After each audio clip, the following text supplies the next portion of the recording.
for Spice FM.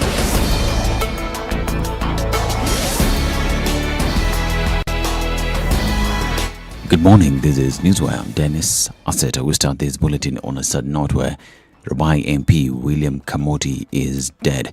Kamoti died Sunday night when his vehicle was involved in a road accident in Mnarani, Kilifi on the Mombasa Malindi highway. His driver sustained serious injuries and was rushed to Kilifi County Hospital. Kamoti is said to have been returning home after clearance by the Independent Electoral Boundaries Commission when the accident occurred. Our thoughts and prayers to the family and friends.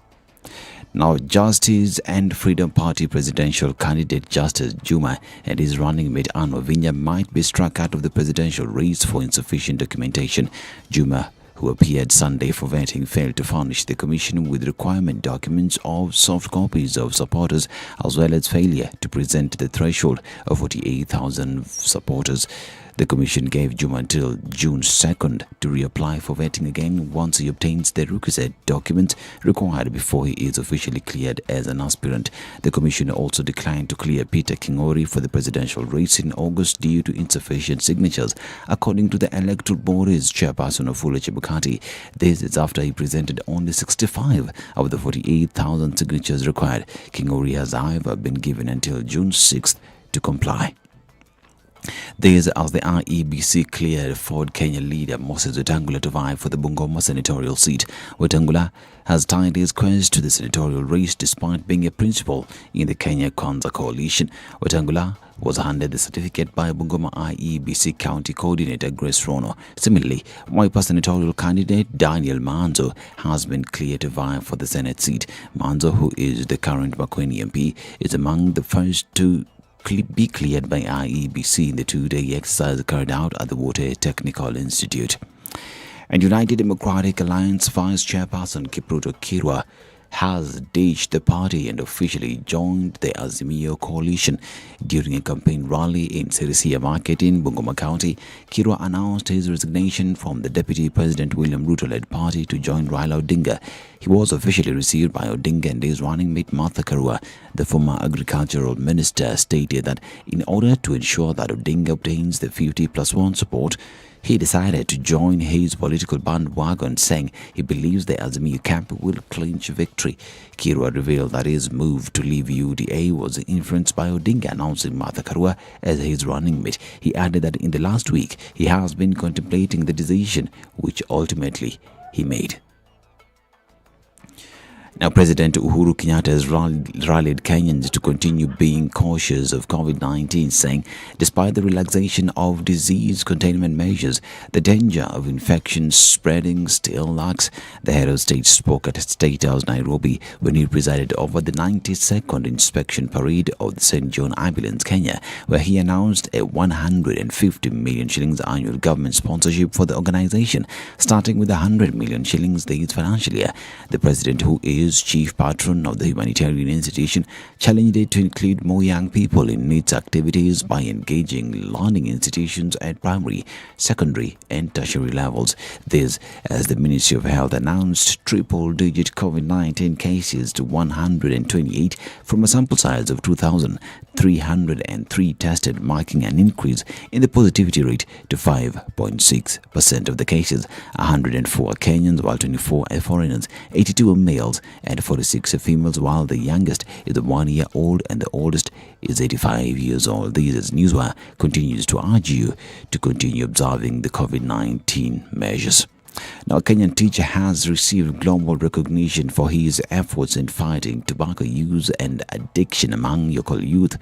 56-year-old Joel Shunza Gitali, a Kiswahili teacher at Busia St. Stephen Bujwanga Secondary School, was awarded the World Health Organization's Global Prize for his works in tobacco control. The annual WHO award rewards standing out individuals and corporations who actively campaign against tobacco use in each of the 6 WHO regions. And finally, Ukrainian President Volodymyr Zelensky made his first trip to the war-torn east since Moscow's invasion started, as as Russian forces tighten their grip around key cities in the Donbas region. After visiting Kharkiv, Zelensky announced that he had fired the northeastern city's security chief in a rare public rebuke. Zelensky said the man was dismissed for not working to defend the city from the first days of the full-scale war, but thinking only of himself, and that while others had told very effectively, the former chief had not. This is Newswire. Dennis Aseto. Good morning.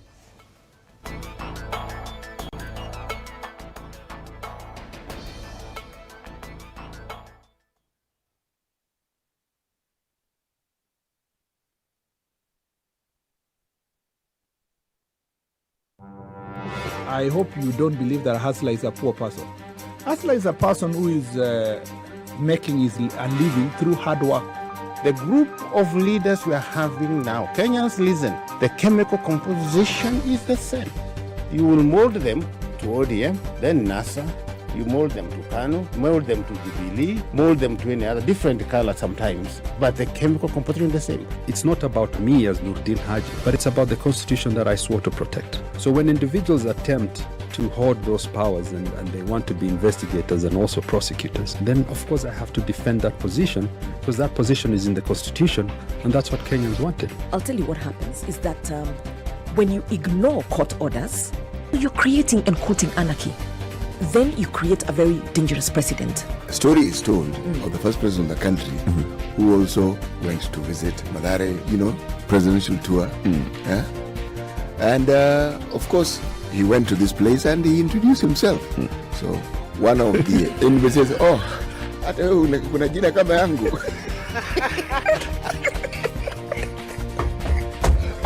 The Situation Room, Kenya's biggest conversation. Good morning this Monday morning. What do we have in store in terms of traffic? It's already building up. My goodness, on Haile Selassie, what's going on there? Not quite sure, but quite some traffic there. It's coming off of the Kamkunji roundabouts.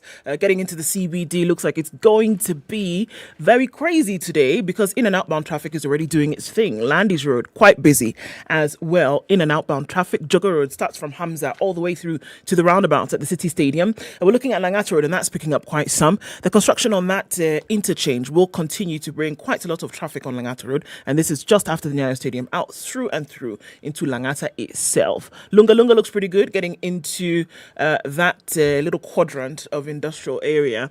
So you keep an eye on that. Let's take a look at the Thika Superhighway, and traffic is already building up here as well. Slowly, but we're likely to see it pick up in about an hour or so. Just at the Pangani underpass is where we will see quite some right now. Apart from that, it's slim pickings in terms of traffic. Let's keep an eye on things through the morning. Let us know what you see, where you are on SpiceFM KE on Twitter. Text 40127. Spice FM, Malindi.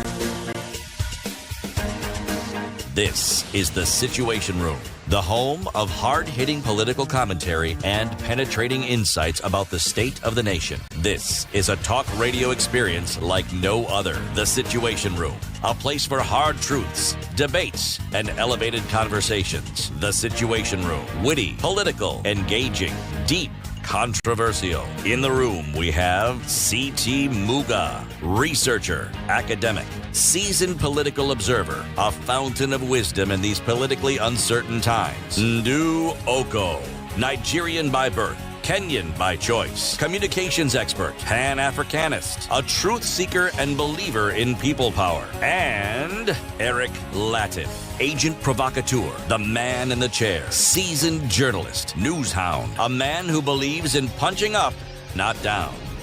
This is the Situation Room, the only way to start your day. Just like that. Just like that. See, it was a public holiday the other day. It was what? Labor Day plus Eid plus what? Very long weekend. But there's a holiday not very long down the road in this coming month. Yeah. Yeah. Somewhere not very far from today.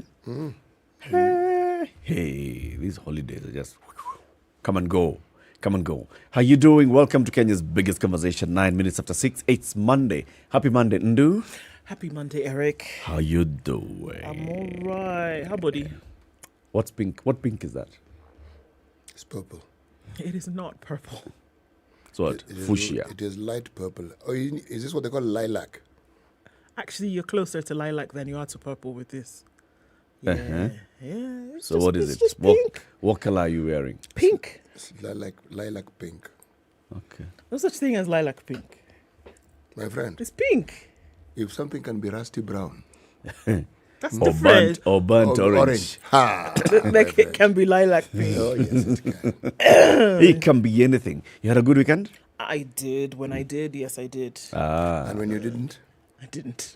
And when they were up, they were up. And when they were down, they were down. And when they're almost halfway up, They were neither up nor down. exactly. Okay. That's City, what how it was like. yours? Quiet. Yeah. Quiet. I had things to organize, nurse, and ensure they didn't cause more problem than they were actually causing. Yeah. And it paid off. How are they now? I'm walking without a limp. Very good. Well done. Well done. So you had a meeting.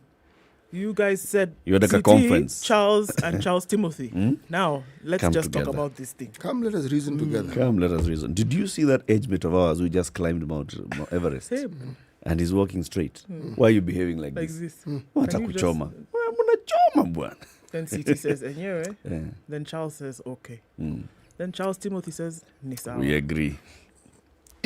Welcome to Monday City, all of you. Thank you very much. Eric, how are you? I'm well. You are? Yes, Okay. That's Yes. good. Did you behave? Oh, did you have a good weekend? I did. I did have a good weekend. Okay. I celebrated my daughter's 18th birthday. How about that? An adult now in the house. You have an adult in your house. Ooh-wee. Vote carrying adult. Vote wielding. Demand making. Well, I reckon the demands began a while ago. Let me tell you the something. demands began a while ago. Transition into adulthood means demands end. And Yes. You're now an adult, okay? do for yourself. My friend. Introduction to adulting. This is one of the things that they must understand, that all these wonderful things you've been waiting for come with something called responsibility. And what it means is, I no longer have certain responsibilities. They are now yours. They're yours. That's why you're an adult. Yes. Before then, it was I and your mother who are the adults. Bas. Now you, adult, welcome. Celebrating 18th birthday is actually a handover of responsibilities. Sasa unajua hii kitu tumekuwa kufanya, hii ni yako, hii ni wewe, sasa hii ni wewe. You need an ID in the next 2 weeks. Find out where you get an ID and go get an ID. And then go get it. Come with an ID. Tell us I've gotten an ID. Tell us I've gotten an ID. Happened your tuko. We are glad, though, that everybody is tuned in this morning. Let me tell you what we're going to be discussing today. At 7 a.m., let's talk about a matter that we've talked about here before. And this is, you see, county and inter-county trade. And we've talked about how traders complain about multiple licensing when you're trading between counties. So you are operating in Nairobi. You have your vehicles that are transporting your goods from your manufacturing spot in Nairobi to the next neighboring place where the market in, let's say, Machakos, Kiambu, Murang'a, Nakuru, wherever, Nyandarua, and you have to pay licenses as you cross over into these counties. You have to pay cess as you're taking farm produce from one area to another. You've got so many licenses that cut across counties, and people have been complaining. It just makes it more difficult and more expensive. What is it that counties ought to do to address this? And how can counties also just look at, because this is a whole conversation about, we are raising our revenues. How else can you raise revenues? We'll be joined by the chairperson of the County Trade CECs Forum, and the CECs are here, executive committee members of trade, ministers of trade across all the 47 counties. Their chairperson is the Minister of Trade of Nyeri County, Diana Kendi Terisha. She will be with us at 7 o'clock to discuss this particular issue. At 8 o'clock, let's look at governance of Nairobi. Last week on Monday, we had the running mate for Polycarp Igathe, Professor Philip Kaloki was here with us. Today, Johnson Sakaja's running mate, Joro Mushiri, will be with us. Let's hear what their campaign is hoping to do and why they want to be the ones elected as governor and deputy governor. Something tragic happened in Elgeyo Marakwet County yesterday. In Tot Village, Marakwet East, some marauding gangs carried carrying guns attacked this village, and they killed 3 kids and took off with several heads of cattle.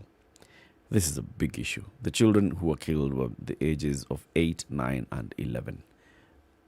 We've talked about Elgeyo Marakwet County once, twice, 3 times.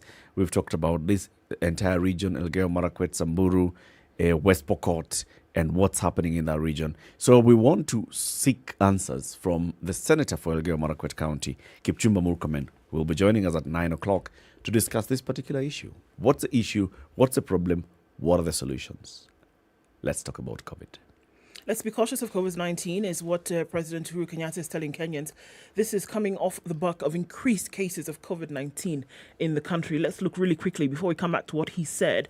82 new cases in the country from a sample size of 2197. This is a really small sample size, right? That's 2,197. And you have 82 cases.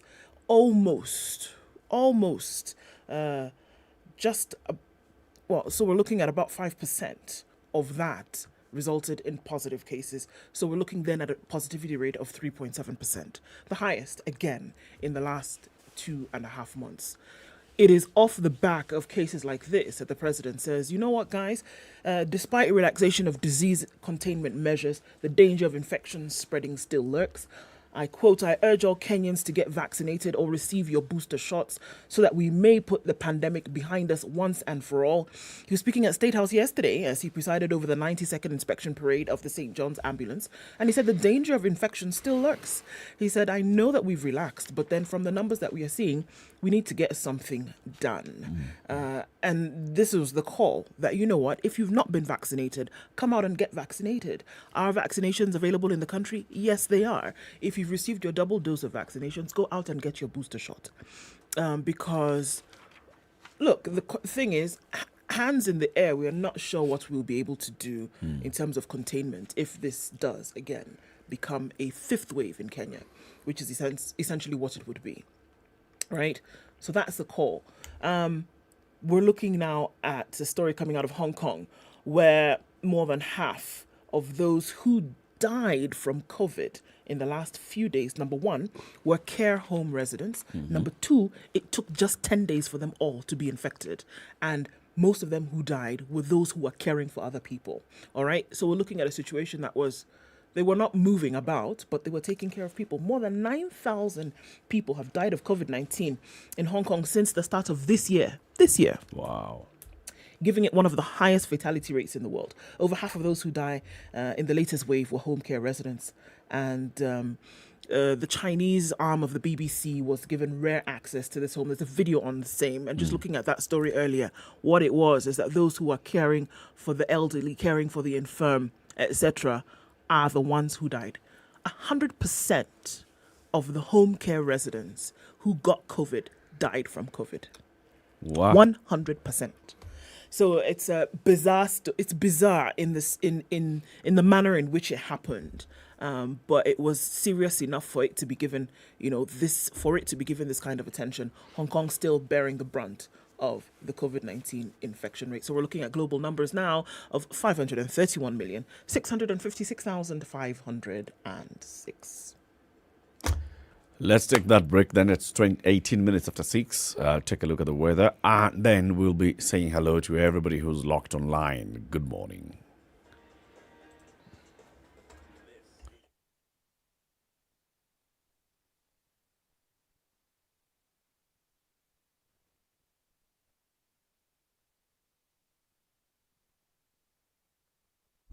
Classic soul, R&B, smooth jazz, neo soul, and nostalgic ballads. Make some noise. Yeah! You're listening to Spice FM.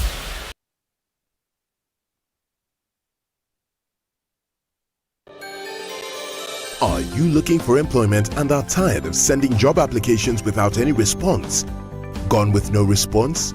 Tarmacking is now a thing of the past thanks to Skiza. Dial star 811 star 1 star 21 hash and subscribe to a ringback Cloudy tune that conditions in reflects Nairobi your this morning quality. at 16. We'll see highs of 25 and lows of 15. At 14 degrees, it's partly cloudy in Nakuru, highs of 23 and lows of 13. Raining this morning in Nyeri at 14, highs of 23. And we'll see highs of 23 as well in a cloudy Eldoret, currently at 13. It's partly cloudy at 24 in Mombasa, highs of 30, back down to lows of 24 through Monday. And at 25 degrees, it's raining as well in Malindi. We'll see highs of 30. 18 degrees and mostly cloudy in Kisumu, highs of 26 and lows of 17. And at 16, it's mostly cloudy in Kakamega. It'll go to highs of 25 and lows of 15. Light rain in Kampala this morning at 18, highs of 24 and lows of 17, and it's partly cloudy at 22 in Dar es Salaam. We'll see highs of 31 today. It's a chilly morning in Johannesburg at 5. We'll see highs of just 17 and back down to lows of 5 today. While it's raining in Lagos well into the rainy season at 27, we'll see highs of 32 and lows of 25. Light rain in Kinshasa at 24. It'll go to highs of 32 and lows of 23. Let's look out into Beijing. Afternoon Monday, it's 26 degrees and sunny. Highs of 32 and lows of 13 today. Clear conditions in Paris at 8. That'll be today's low, going to highs of 18. It's also 8 degrees in London, and that'll be today's low, going to highs of 16. We'll round things out. Sunday night in New York is 20. It's clear. Coming into Monday, we'll see highs of 26 and lows of 18.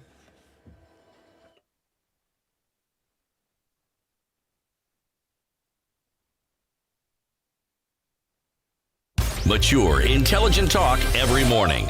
Spice up yourself.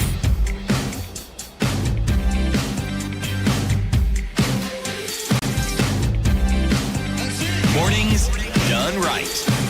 94.4 Spice FM, 8:21 Nairobi. after 6. Good morning. Daktari Henry Ochoki says he's tuned in. Butula is where Vincent Ogutu is this morning. And Tyrone is tuned in from Nyali in Mombasa. Happy New Week from Yuri. Becky Odhiambo says, good morning. Okay, Omonde Opio is not a happy man this morning. Because of why? I don't know. He says that some political analysts are inaccurate and nothing they ever say will come to pass. You know, he's annoyed because he said, you know, this particular analyst said that Sabina Shege will be the deputy, and now look, it's not happening. I mean, Omonde is not happy. He's not happy. No, please. Okay.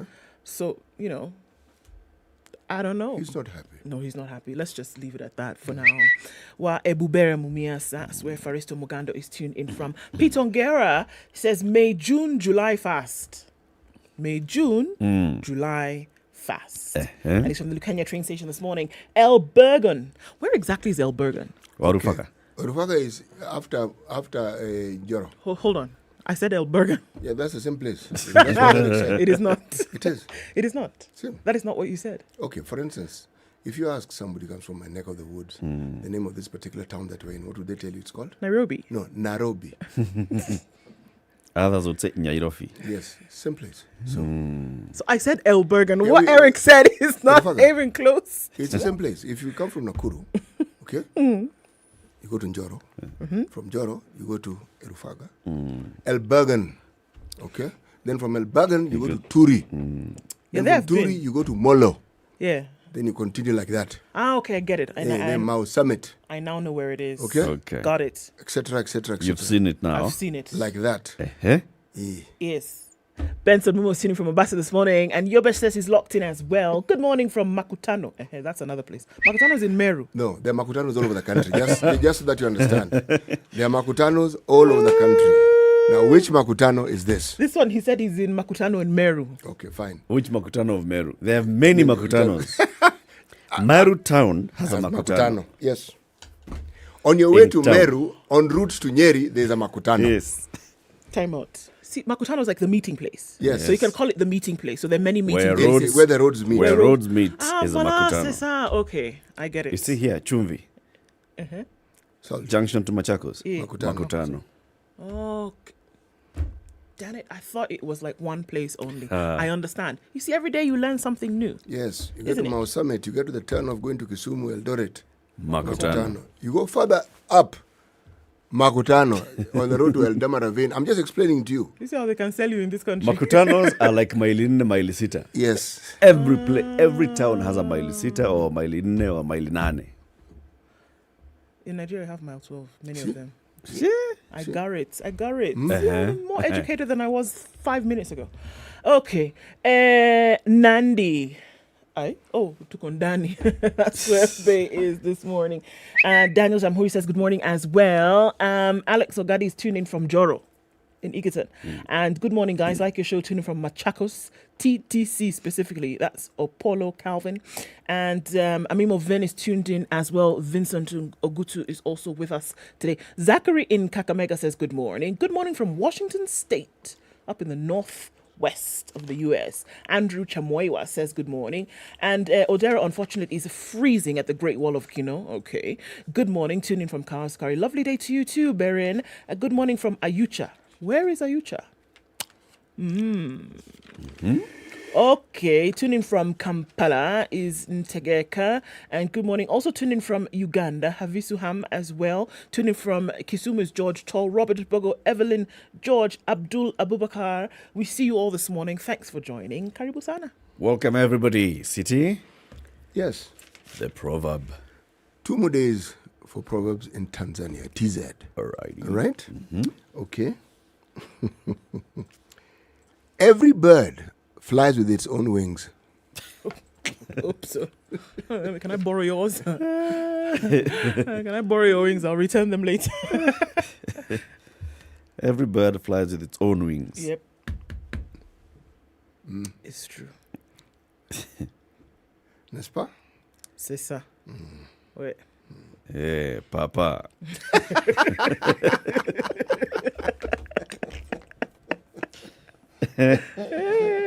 Yeah. Every bird flies with its own wings. Tanzania. Let's look at the newspaper headlines. www.standardmedia.co.ke.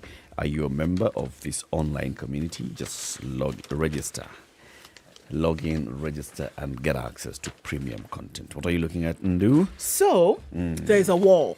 It's not the Great Wall of Kino, but there's a wall that in most cases would keep people in.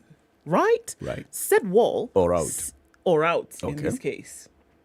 In this case, it's in. Okay. Members of Parliament are querying the collapse of get this, 25 million shilling wall at Shimo Latewa prison. Now, they're not just questioning the amount that was spent on said wall. They're questioning the amount that was spent on said wall that has now collapsed. MPs have demanded answers to how the government spent 24.9 million shillings to construct a perimeter wall at the Shimo Latewa maximum prison in Mombasa, which later collapsed. So right now there's no wall. Okay.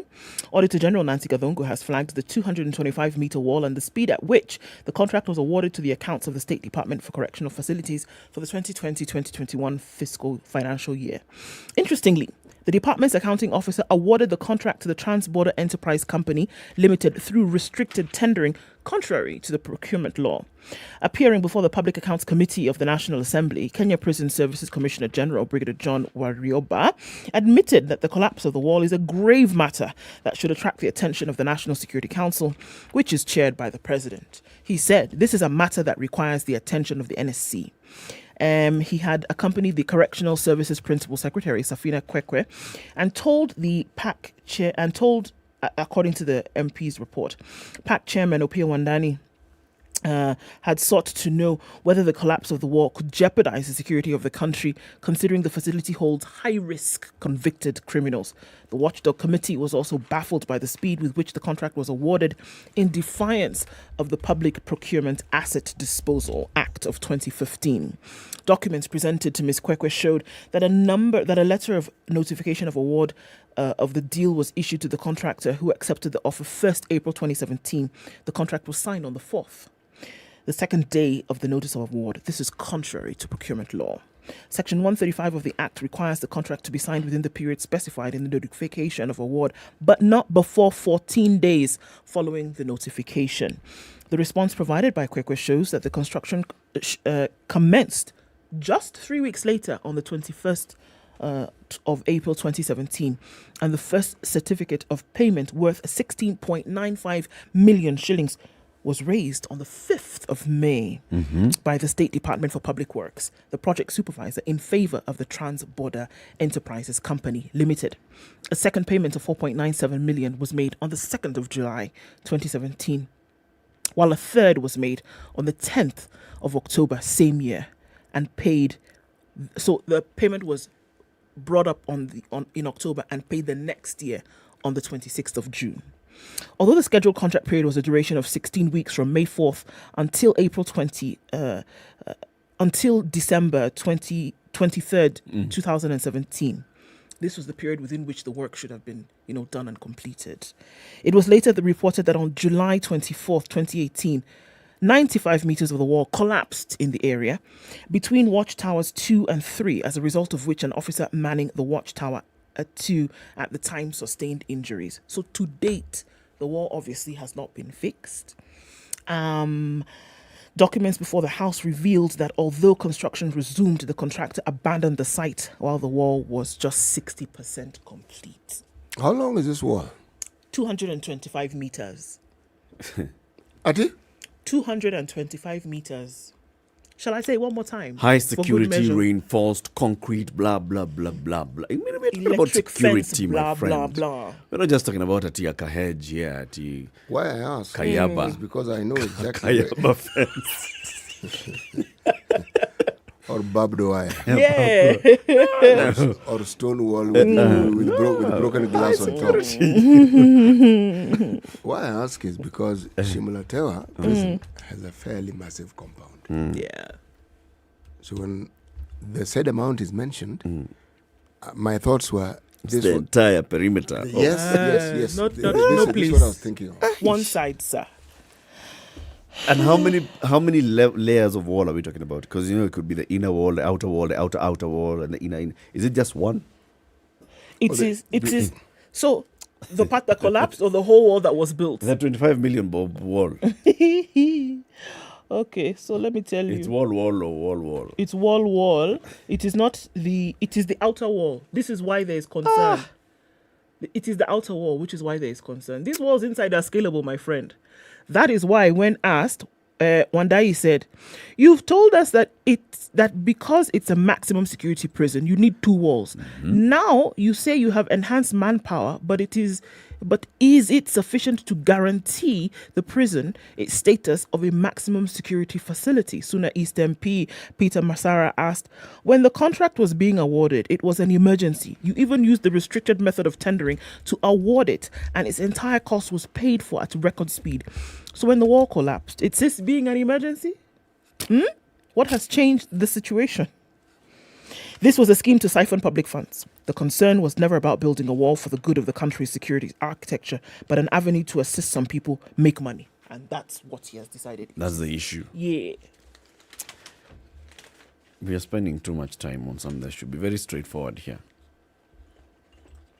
Yep. And there was a gentleman who worked for the correctional services, whom we mentioned on more than one occasion. He wasn't involved in this. Worked for or was... I remember the cleaner. The one who was supplying food. The one who was supplying food. Oh, the cleaner is a different guy. No, correctional services. The cleaner was also in correctional services. Yeah, he was. So I'm just thinking maybe he spread his tentacles. Maybe, yeah. There was another one who was also supplying food in the correctional facility. 27 minutes to 7. Let's take this quick break, take a look at the traffic and continue. Dekush is saying, well, Eric, you're wrong. Meru town is not Makutano. Meru town is Mutindwa. Okay, yes. What I meant was there's a place in Meru town called Makutano. There is. And that's actually what you're talking about as well. The area, the Makutano of Nanyuki, Maua, Milimani in Meru town. When someone says I'm in Makutano, Meru, do they mean that? Or do they mean Makutano of Meru? Or do they mean there are very many Makutanos? Okay. Higher. Let's take a look at the traffic. This is the Situation Room, the only way to start your day. There's a little bit of spillover of traffic to the North Airport Road, this coming off Mombasa Road, and then we'll get some of that going towards Outer Ring, but nothing too painful at this point. You can get through without too many scratches. Lunga Lunga, Likoni, and then spilling over a little bit to that interchange on Mombasa Road. We'll see some action there, but again, nothing too bad. Jogger Road started really early, thumping traffic on Haile Selassie. Got to question what exactly is going on there. So we're looking at this roundabout, the Bunyala Road on Uhuru Highway, and then going towards the Haile Selassie Junction. It's absolutely packed. At 6:30, this is not usual. And then Haile Selassie inbound and outbound, causing a bit of an issue there. Want to know what's happening? We'll let you know as soon as we do. Langata Road, also getting towards the city. That has built up quite some as well. Thika Superhighway not doing too badly until you get to the Pangani underpass. We'll see in a short while that traffic definitely will build up. It's just a Monday morning. That's what's going to happen. And then coming off Kiambu Road, not too bad, but, it's still doing its thing. Coming out of Westlands, it's looking pretty good. And you can get in and out in 60 seconds. I'm kidding. Don't do it. Don't try it. Don't say I told you. But we'll keep an eye on things as they progress this morning. Looks like we started off Monday morning right. Let's keep it just so. And then talk, just in case anything does go wrong, talk to us on SpiceFM KE on Twitter. Text 40127.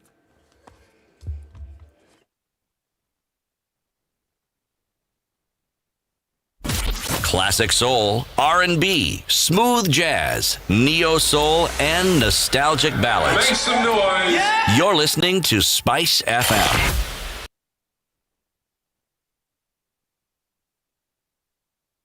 Mature, intelligent talk every morning. Spice up yourself. 25 to 7. CT, before you tell us what interesting story you're looking at, let me tell you Mornings about this done right. from the courts. So, in a couple of years ago, two consenting adults met. The man is called KPM and the woman is codenamed JWK. They lived together between August 2012 and February 2014. And they had been having a love affair before that. On April 7th, 2012, they got a child, and the child was given the man's name. At that time, there was no issue about the paternity of this minor. The man and the woman's love hit the rocks, and the two separated owing to irreconcilable differences. And the woman relocated from Kenya, went and lived in Australia, leaving the boy with her mother and sister. Are we together so far? We are together so far. All right. So when the child was left with the woman's mother and sister, the man moved to the children's court at Milimani, and the court allowed him to take the minor as the case was being heard. Now they were like, okay, so we have an issue of custody. Let's move to court. The court allowed the child to be with its father as the matter is being heard. However, the woman brought a twist by claiming that this man is not the minor's biological father. She made an oral argument for a DNA test to determine paternity. Following the application, the lower court allowed the two to negotiate the matter. They returned to court with consent for a DNA test to be conducted, and the court adopted this mutual agreement as an order. And they said, all right, mumekubaliana, you'll do a DNA? Fine, please go and do a DNA and come and tell us whether this man is the biological father. If indeed he is the biological father, then we'll talk about custody. If he is not the biological father, then the issue of custody, out of the window. However, the man subsequently changed and urged the magistrate to set aside this order. According to him, DNA test would intrude on his right to privacy. He was like, by the way, this DNA story, me, I don't want. That's intruding on my rights. The woman now filed a formal application for DNA test that was allowed in 2019. The court's ruling indicates that she was to foot the bill of this test. The man was like, apana bwana. He moved to the High Court seeking to suspend the magistrate's court order. The High Court allowed the application and directed that the two should have the appeal fixed for hearing urgently. Justice John Onyego issued the ruling in 2019 September. So there are two cases now. There's one on custody before the magistrate's court and the one on DNA before the High Court. These two cases, 2019, 20, 21, 22, they're still in court. Now, Justice Agri Muchelule is like, okay, come on, people. You know what? As we're having these matters before the courts, one in the High Court, one in the lower court, it's costing you, man and woman. And two, it's distressing to the child. This is not good for us. It's not good. It's not looking good for the courts. It's not looking good for the couple. It's not looking good for their families. It's not looking good for the children. Can we have this particular matter sorted immediately? He said it's the duty of the court to ensure timely disposal of proceedings at a cost affordable by the parties. The longer the dispute lingers on in this court, the more expensive it will be to the parties. So he says, take the file. Let's sort this out immediately. Let's listen to this story immediately. I wonder why these things take so long. The people who suffer in the middle. Yes. The children. Yes. Each of these two adults, they're each dealing with their own issues. And even as you talk about reconciliation, for something to have lasted this long, reconciliations are lasting on their minds. Yep. They'd rather be at each other's throats. Woman insists this is not a child, by the way. Let's do a DNA. The man's like, no, me, I don't want DNA. You know the underlying thing here. These Africans. Yeah. Okay. Yeah, I think we assume. Yeah, we assume they're Africans. I'm going to assume they're Africans. The moment the man is told that's not his child, you have you're not being told one thing. Many things at once. You're being told I don't have money. You can't bear children. No. Wait. You're inadequate. Now, given that background of what is not spoken but meant and received, this is not a matter that's going to be resolved tomorrow. And then throw in advisors. The thing becomes inflammatory. Anyway, what I was looking at, there are issues around the one thing that we've discussed continuously since this year began, the issue of droughts in the arid and semi-arid areas of this particular country. We started talking about 10 counties that are the problem to 12. Now they're 23. Okay? Now, there is good news here. Okay. All right? Two pieces of good news. Good news number one. Okay? The government has stepped up response across 23 counties They have spent 4.9 billion in food aid, commercial livestock offtakes, and water responsive activities. Okay? This is a report that's being given by the National Drought Management Authority. Okay? And they're saying that they are working on, let me give the specific areas that have received most of this. In February this year, it was Marsabit, Turkana, Wajir, and Mandera. Okay? They were among the countries that received this. And they're saying that since 2021 September, that was last year, the government has disbursed 2.11 billion under HSNP and other 8.58 billion targeting the elderly, orphans, and vulnerable children and people with severe disabilities. Why have I mentioned this? The figures being tossed here and there are good. What I would like to know is whether people in these areas have actually, yes, exactly, whether they've received these monies that we're talking about, the food aid that is being talked about here, whether it's actually been received and for how long they've received it. Because the problem hasn't been a month. This problem has been there since we began the year. In fact, started last year. What has happened is that it has continued to escalate. Now, why I chose this story was because I'm not certain about one thing. There is a certain organization, okay, called the International Fund for Agricultural Development, IFAD. They have arrived at a certain understanding with the Kenyan government, and they want to give, or are in the process of giving, 9.4 billion farming grant. Okay. It's supposed to go to these same areas. So when the government says they have given money, it's not clear in what I have read. So when you read that the government has disbursed, is it disbursed over the last 2 years, Yes. or is it a fresh disbursement? No, they've continued disbursing, and even in this, as of March, April this year, they've continued disbursing. And I'll give you they say Mandera and Marsabit counties, over 20,000 and 19,000 beneficiaries, respectively. Okay. Received 11.111 million Kenya shillings in total, not one person receiving, and 107 million shillings respectively. And Wajir... So 19,000 people in Marsabit and 20,000 in Mandera. Yes, exactly. You've got it right. And 18,000 in Wajir. And Wajir, 18,000 yes, people. People they have received 98 million. What percentage of the population in need is this? When you go to the entire Marsabit County, how many people need And how many people have received? This article, Because I'm just looking and thinking, 19,000. This is a county that has more than 100,000 people. Now, you cannot tell me that only 10% that of the county has population. close to 350,000. There you go. So this is less than 5%. It's like 5% of the population. Yes. So if only 5% of the population has received, are these the ones that are in need? Are these the ones that contribute to the 3.5 million people in the 23 counties? No. You see, again, I have brought in this issue of the International Fund for Agriculture and the money that they've given, signed. I'm not certain whether when the Kenya government speaks of disbursing money, whether it is our money from taxes or it is this money. Part of this is there. Yes. And remember, these are two different issues. There's feeding the people today. And there's... And AFAD money, which sounds like it's money for inputs. Yes. For recovery. This one is actually channeled through the Kenya Livestock Commercialization Project. There you go. It's supposed to now bring about a situation where in the event of drought or some of these natural calamities, they're able to what? Withstand them, and yes. That's what it's supposed to do. No. I think clarity ought to be sought here, because in terms of where and how much money is going where, it's absolutely necessary to get that figured out. Because this is the problem, that it will just pass off as a report somewhere that, money was given and there was some aid that was received.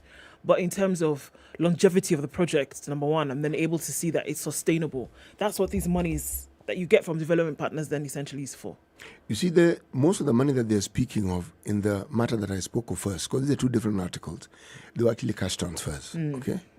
With cash transfers, before I ascertained that people have been receiving consistently, it is an article that I have read and it remains just that.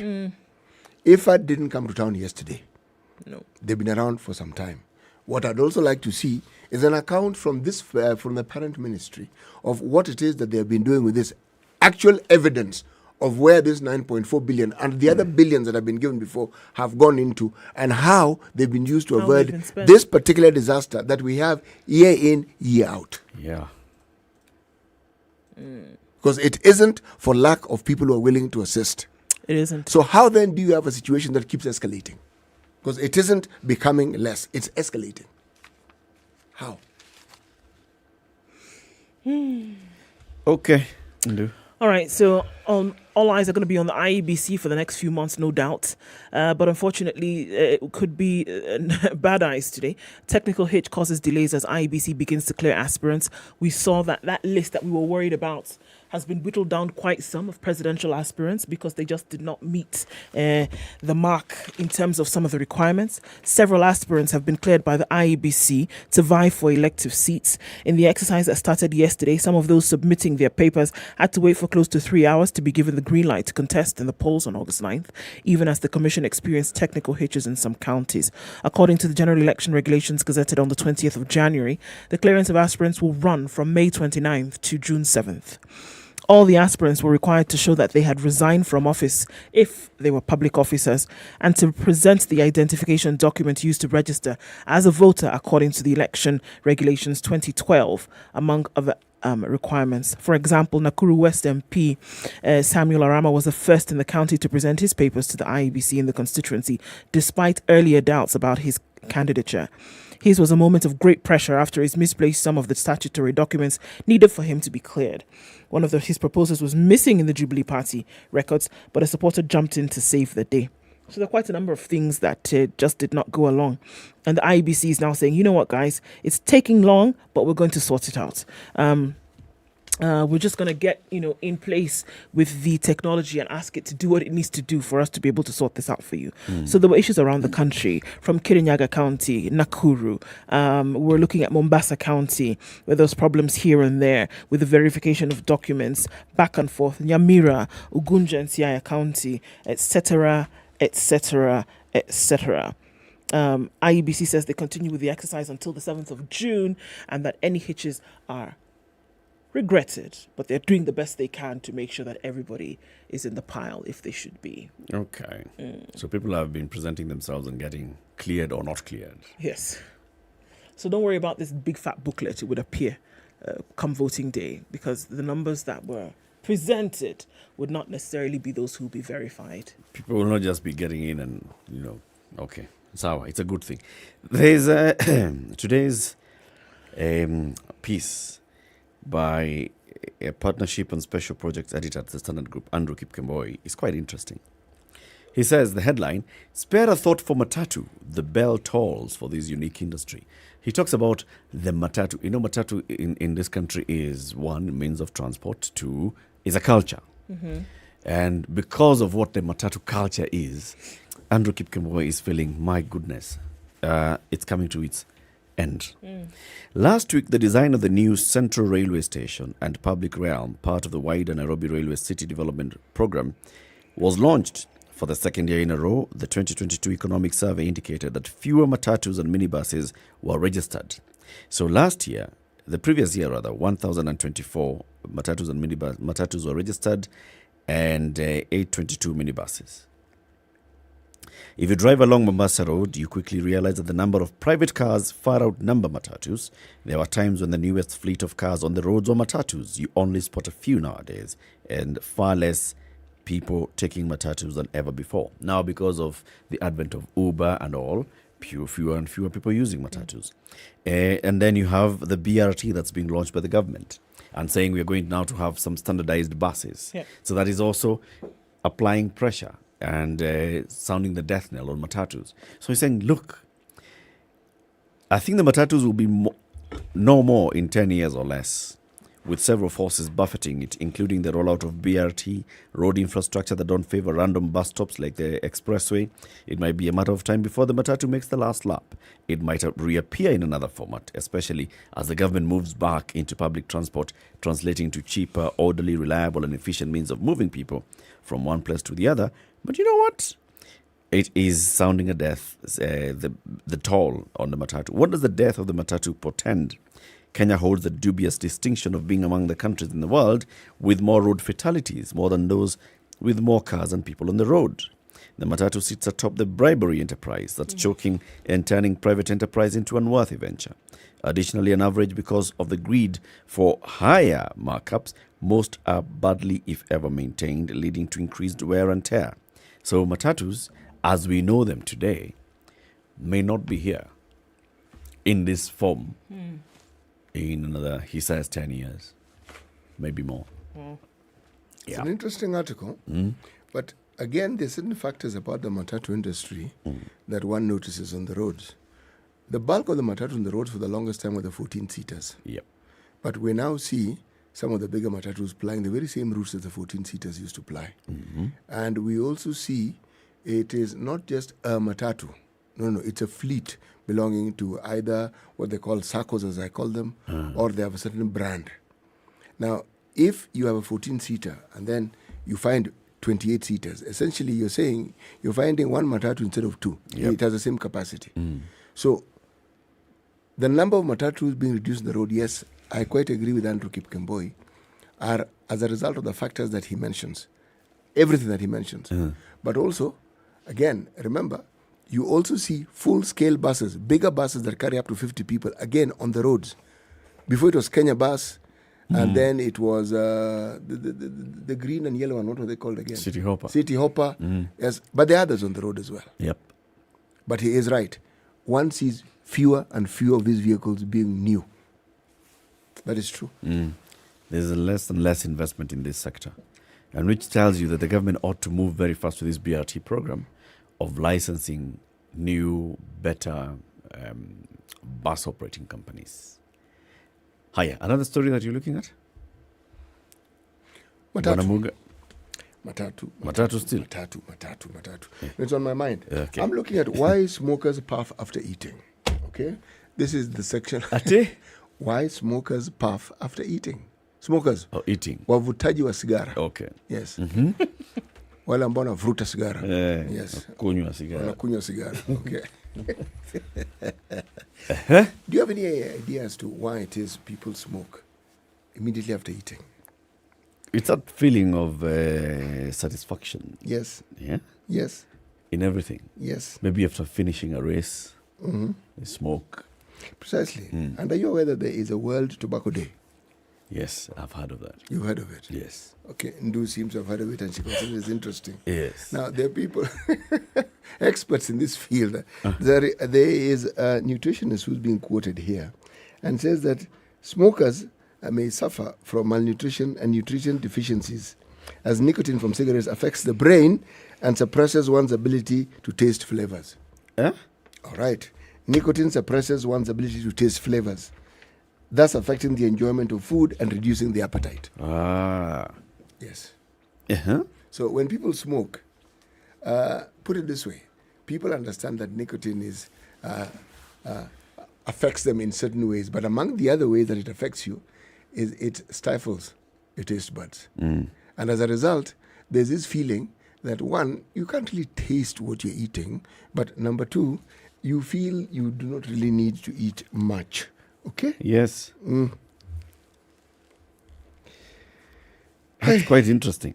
Well, it's a whole article on this, and then there's it's just that one doesn't have time to go into it. Maybe we can discuss it tomorrow. But what? Yes. What to do? Tomorrow. Yeah, I mean, this is something that requires Extensive. Yeah, one has to look at it because the views differ on this. Sure, The nutritionists have this to say. There are people who've actually studied medicine. They have something to say. They're experts in this. So, it's a full... But it's worthy of discussion. Because smoking for the longest time was considered a major killer in the Western world and even in our world. Now, one needs to perhaps give a little more attention and discuss the wheretofores in detail. Wouldn't you say, Ndu? I would say. Because one of the biggest problems about smoking is that children also get introduced to smoking. From as early an age as even 7. Children are already learning to smoke. A cigarette is easier to come by than most. Big time. Yes, it is. You know, Kenya has been looking for markets for Kenyan farmers who are moving into avocado farming. Number one, Kenya is the leading sub-Saharan African country in the export of avocado. Number two, avocado. Number two, Kenya is number 8 globally, and actually I think maybe it has moved even to 7th global in the export of avocado. Avocado farmers have a reason to smile after the national government successfully negotiated a market for the produce in China and India. Avocado Society of Kenya CEO Mulomi Ernest says the state has struck a deal that will see Kenya supply avocados to the two countries. Negotiations now on pen and paper will see us enter into the two markets with huge populations with a view to boosting our exports. We are just talking about China and India. Combined, how many people? Combined. 2.something billion. All of them eat avocado. Each and every of the 2.7 eat avocado. All of them on a eat daily. avocado. Including children. Including children. Well, I'm assuming that children are included in this 2.7 billion city. Just to be sure. Okay. Now, can you imagine if we could actually get to sell avocado to these two? We don't even need to think about anything else. Speaking at a Wambogo farmers event, Mudomi said, with the new markets, farmers have the potential to earn better returns from avocados if only they can be producing more. We are talking of billions of people who will be ready to consume our produce once we start to export. He singled out the Chinese market, saying it's huge potential for Kenyan avocado because its climatic conditions are not conducive to avocado farming. So here we have, it's not like Ghana and cocoa. Here, we know those ones, China, they can't grow avocado. We know they can't. They cannot, unless they change their climate, which they can. Which they can decide to do. It's now a question of when to export because the deal has successfully been negotiated. Once the Chinese start consuming avocados, farmers will be smiling all the way to the bank. They'll even have their own banks. He said Chinese have traveled all over the world and experienced various cuisines, noting that it's only a matter of time before Kenya exploits this huge market. There are more than 100 varieties of avocado, but only 4, the Forte, the Hass, Panke and Jumbo, go to international markets. We produce over 240,000 tons of avocado, but only 85 tons is for export. The others, tunakula sisi wenyewe tu hapa. We have a huge market. There's a huge potential for farmers here right now with this deal. My friend. It's huge. My friend. I really hope that they take advantage of it now. Because now is when the iron is hot, right? We already are, actually. The issue is whether we can hold that grip that we have on the market. Because other people will see it and they will want to come in. Exactly. What we need is proper organization. See, the way we have proper organization in the tea sector, proper organization in the flower sector, in the coffee sector. We need proper organization in the avocado sector, because this is likely going to be one of our biggest foreign exchange earners in a couple of years' time. How ready and prepared are we? Do we have an avocado research facility? Do we have a national avocado policy? All those things, this is the time to have them in place. Keep it here. More conversations coming up. Now that we're talking about avocado, we'll be talking about trade and trade promotion in counties with our next guest who's coming up at 7 o'clock. Plus, throughout the show today, we'll be reminding you about the Kenya Revenue Authority and their call that you seek alternative dispute resolution when you have a tax issue with the authority. Instead of going through the courts, you hear even matters of custody of a child are taking more than 5 years. Now, can you imagine tax? Hey. Somewhere there. Okoh, it will take you forever. ADR takes you 90 days. Good morning, 7 a.m.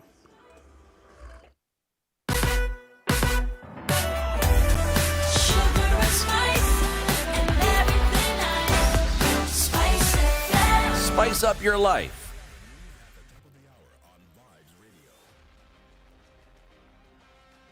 The latest news from around the world. 94.4 Spice FM. Morning, this is Dennis Aseto. Rabai MP William Kamoti is dead. Kamoti died Sunday night when his vehicle was involved in a road accident in Mnarani, Kilifi on the Mombasa-Malindi highway. His driver sustained serious injuries and was rushed to Kilifi County Hospital. According to authorities, Kamoti is said to have been returning home after clearance by the Independent Electoral Boundaries Commission when the accident occurred. Now, Justice and Freedom Party presidential candidate Justice Juma and his running mate Anwar Vinya might be struck out of the presidential race for insufficient documentation. Juma, who appeared Sunday for vetting, failed to furnish the commission with the required document of soft copies of supporters, as well as failure to present the threshold of 48,000 supporters. The commission gave Juma until June 2nd to reapply for vetting again once he obtains the requisite document required before he is officially cleared as an aspirant. The commission also declined to clear Peter Kingori for the presidential race in August due to insufficient signatures, according to the electoral body chairperson Wafula Chebukati. This is after he presented only 65 of the 48,000 signatures required. Kingori has, however, been given until June 6 to comply. This as the IEBC cleared Ford Kenya leader Moses Wetangula to vie for the Bungoma senatorial seat. Wetangula has tied his quest to the senatorial race despite being a principal in the Kenya Kwanza coalition. Wetangula was handed the certificate by Bungoma IEBC County Coordinator Grace Rono. Similarly, Wiper senatorial candidate Daniel Maanzo has been cleared to vie for the Senate seat. Maanzo, who is the current Makueni MP, is among the first to be cleared by IEBC in the two-day exercise carried out at Wote Technical Institute. Now, United Democratic Alliance Vice Chairperson Kipruto Arap Kirwa has ditched the party and officially joined the Azimio coalition. During a campaign rally in Seriousness Market in Bungoma County, Kirwa announced his resignation from the Deputy President William Ruto-led party to join Raila Odinga. He was officially received by Odinga and his running mate Martha Karua. The former agriculture minister stated that in order to ensure that Odinga obtains the 50+1 support threshold, he joined Azimio, saying he believes the Azimio camp will clinch a victory. Kerio revealed that his move to leave UDA was influenced by Odinga announcing Martha Karua as his running mate. He added that in the last week he has been contemplating the decision which ultimately he made. And President Uhuru Kenyatta has rallied Kenyans to continue being cautious of COVID-19, saying despite the relaxation of disease containment measures, the danger of infections spreading still lurks. The head of state spoke at State House Nairobi when he presided over the 92nd inspection parade of the St. John Ambulance Kenya, where he announced a 150 million shillings annual government sponsorship for the organization, starting with 100 million shillings this financial year.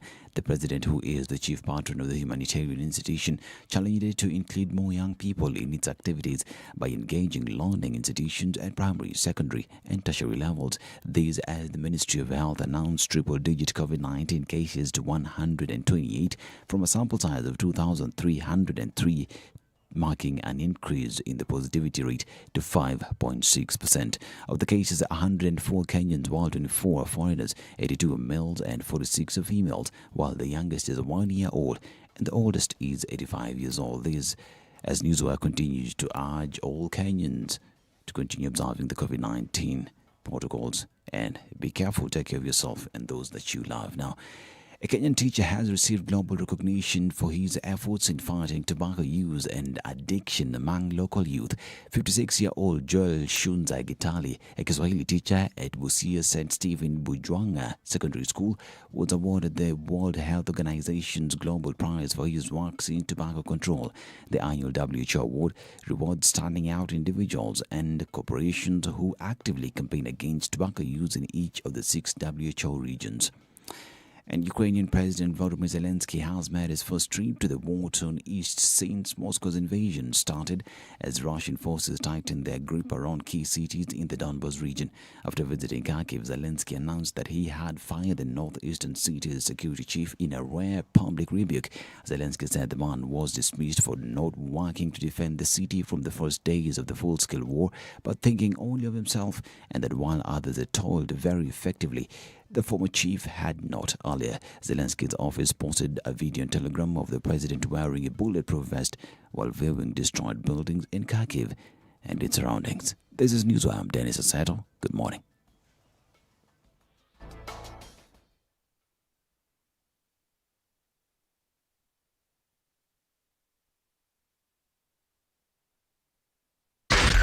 SpiceFM, Nakuru. All right, so looking at traffic moving into the city, coming off of Haile Selassie, that's really in the city. That started very early today, not quite sure what's going on, but let's look at that circuit. Jogo Road, then going towards Landis, out to the Kamkunji roundabout, and then onto Haile Selassie. It is hot, it is heavy, thumping with traffic in and outbound, all the way the length of Haile Selassie. We don't know what's causing that this morning, and doesn't seem to be letting up even after an hour. We're also seeing traffic coming off of Uhuru Highway from the Bunyaro roundabout, even before that. Okay, let's just go all the way to the Nyeri Stadium roundabout. And the traffic is really, really heavy through Uhuru Highway out towards Haile Selassie Junction. We'll check it out in a bit and see what might be causing that problem, but it seems to be getting worse by the minute. Langata Road also really busy. The construction that's going on the interchange is probably contributing to that. And then voila, you thought there was no traffic on the Thika Superhighway. Well, here it is, a few minutes after 7 o'clock. It was clear before, but we're seeing it now just past Survey, heading out towards the Pangani underpass, and we're seeing traffic also on Kiambu Road.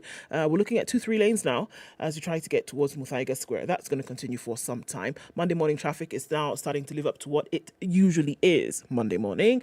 Let's talk on SpiceFM KE on Twitter, text 40127. All in all, we try to keep things moving this morning.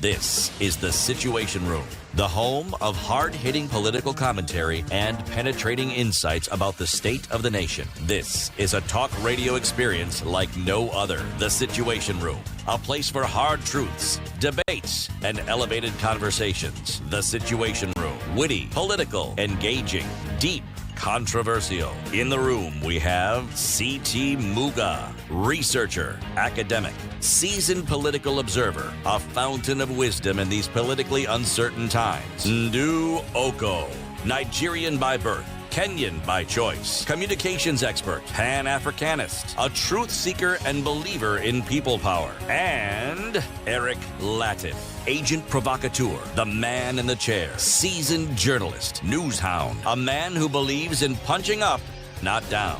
8 minutes This after is 7. the Good morning and welcome to Kenya's biggest conversation. If you're just joining us, it's the second hour of our show today. It's Monday, the 30th day of, my God, for how long shall we be in March? Sometime. Hey, You say sometimes. Someday. I was the moment you began sometimes, Yeah. then the words that then followed was sometimes in our life we all have friends, Yes. and then we all have sorrows. We all have sorrows. Yes. This is one of those. We're on the sorrow beats. Right. But there'll always be tomorrows. Many tomorrows in March. There'll always be tomorrow. We shall remain here until the president does the things that the president promised to do, including that announcement that power bills are going to come down by further 15%. You see, the president himself appointed what? A task force. Told the task force what? Go and find out. Task force came and told him, Mr. President, watu wamekuwa kula Kenya bwana. You can reduce this power by 33%. In how long? By December, Mr. President. Really? Yes. The president said, yeah, we can reduce it by December. Not only can we will. We will. He fired the minister. No, not fired. Transferred the minister, transferred the PS, brought in a tough-talking CS from defense, brought in a tough-talking retired general as PS from another state department and told them, guys. And then this task force was told, now, task force, you are now a working team. Go and bring the power bills down. Where? We got 15%. We got 15%. At least that's 50%. Yeah, of the promise. Of the promise. Yeah. If you get 50% in school, you have failed. If you get 50%, if there's been some moderation, you may have passed. Depends on how the others performed. Precisely. So aggregates. Yes. Anyway, it's the 30th day of March, 2022. CT has the day's proverb. I do. From the lovely and wonderful country of Tanzania. Every bird flies with its own wings. Every bird flies with its own wings. It is one of those things you can borrow from your neighbor, so and so. Today I want to go a bit far. Help me with your bigger wings. You use your own. It's not like glasses. You know, now the four of us in the studio are all wearing glasses. No, they do. Hey, sioni, hebu nipatie miwani yako. Oh, by the way, you're saying it. It's actually a fact. Yeah. When I say it with people, my contemporaries, it is normal. I could have your glasses. They don't even ask whether. And indeed, because we have the same ailment, more or less. Yeah, and they can read. And give you back your glasses. Normal. That's not the case.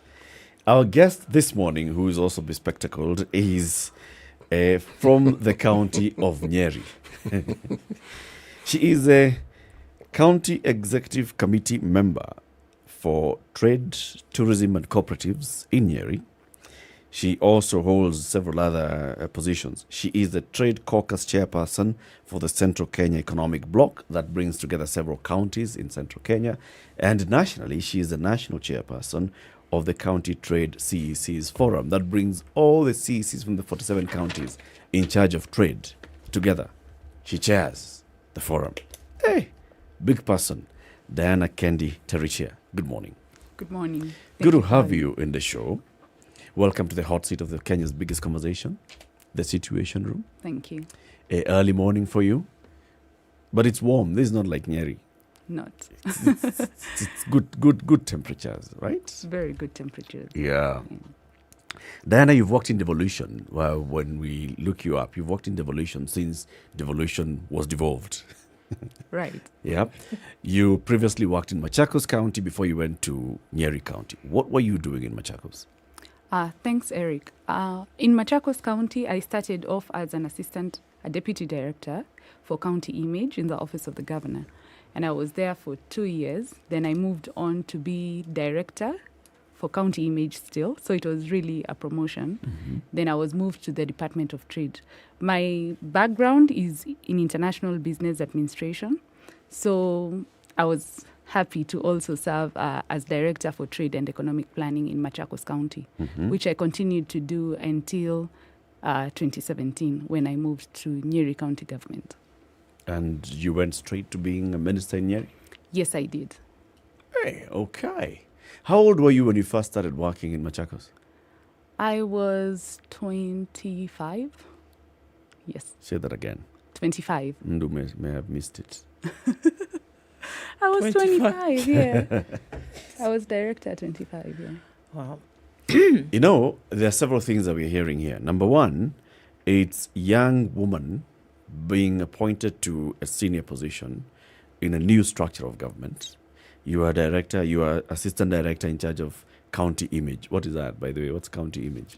County Image in Machakos was designed under the Office of the Governor to take care of special programs of the county government. And a county image, that is the directorate that was actually charged with things like clearing the highways that employs. You see what we have with Kazi Mtaani now? Machakos had that in 2013, hiring people from the close by localities to clean the highways and do beautification. County Image was also the directorate in the Office of the Governor that was charged with branding. It was also charged with designing the Machakos People's Park. Yeah. So I'm very proud of that project that I saw begin and come to completion during my tenure as director for County Image. Okay. Yeah. And then what's the job of the Trade CEC when you moved over into Nyeri County? What is the mandate?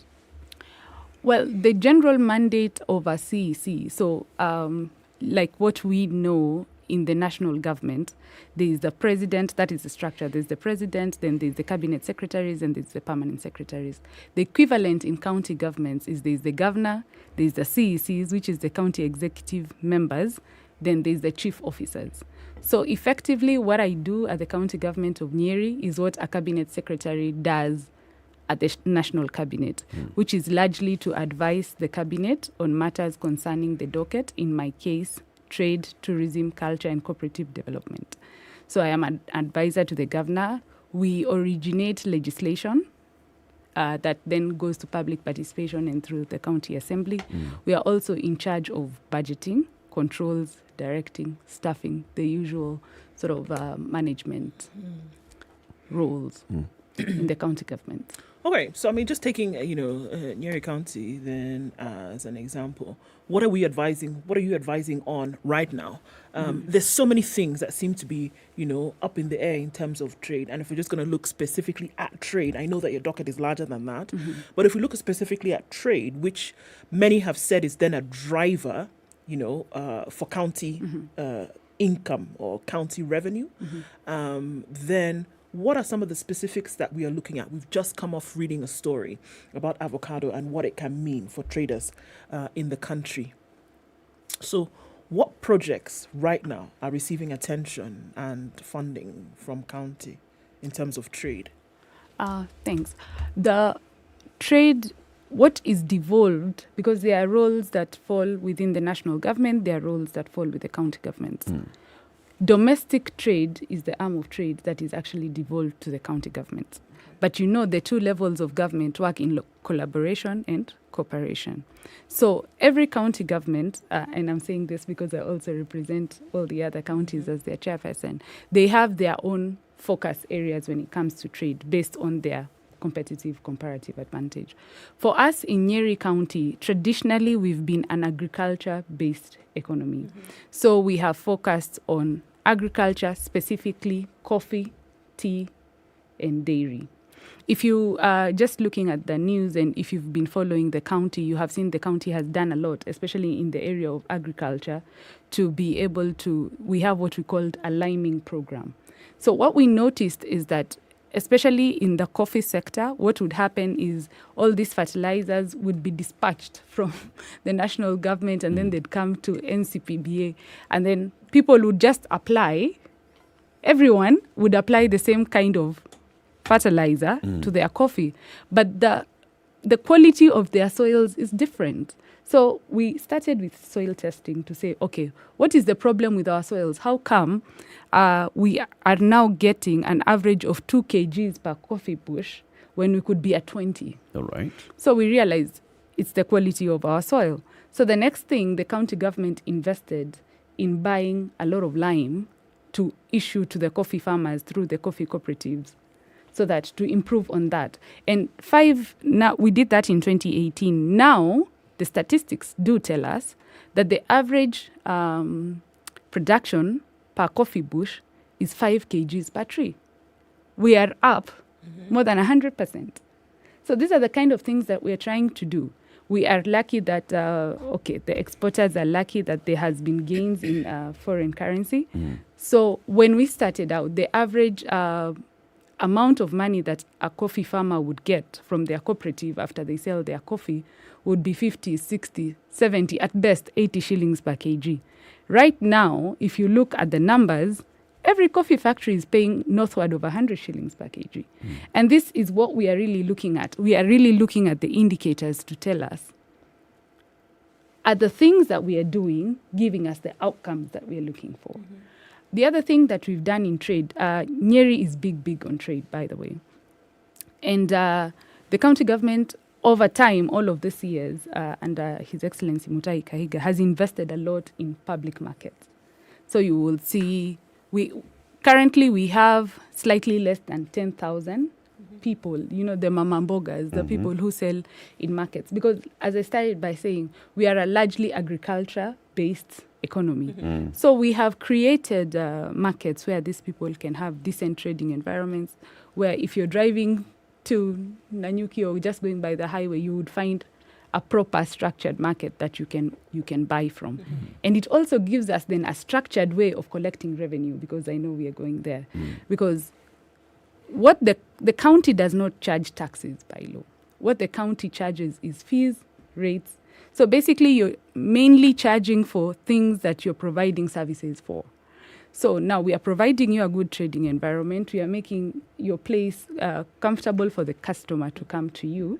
Then it also gives us now a structured place that we can come and put a revenue officer to be able to collect revenue from you.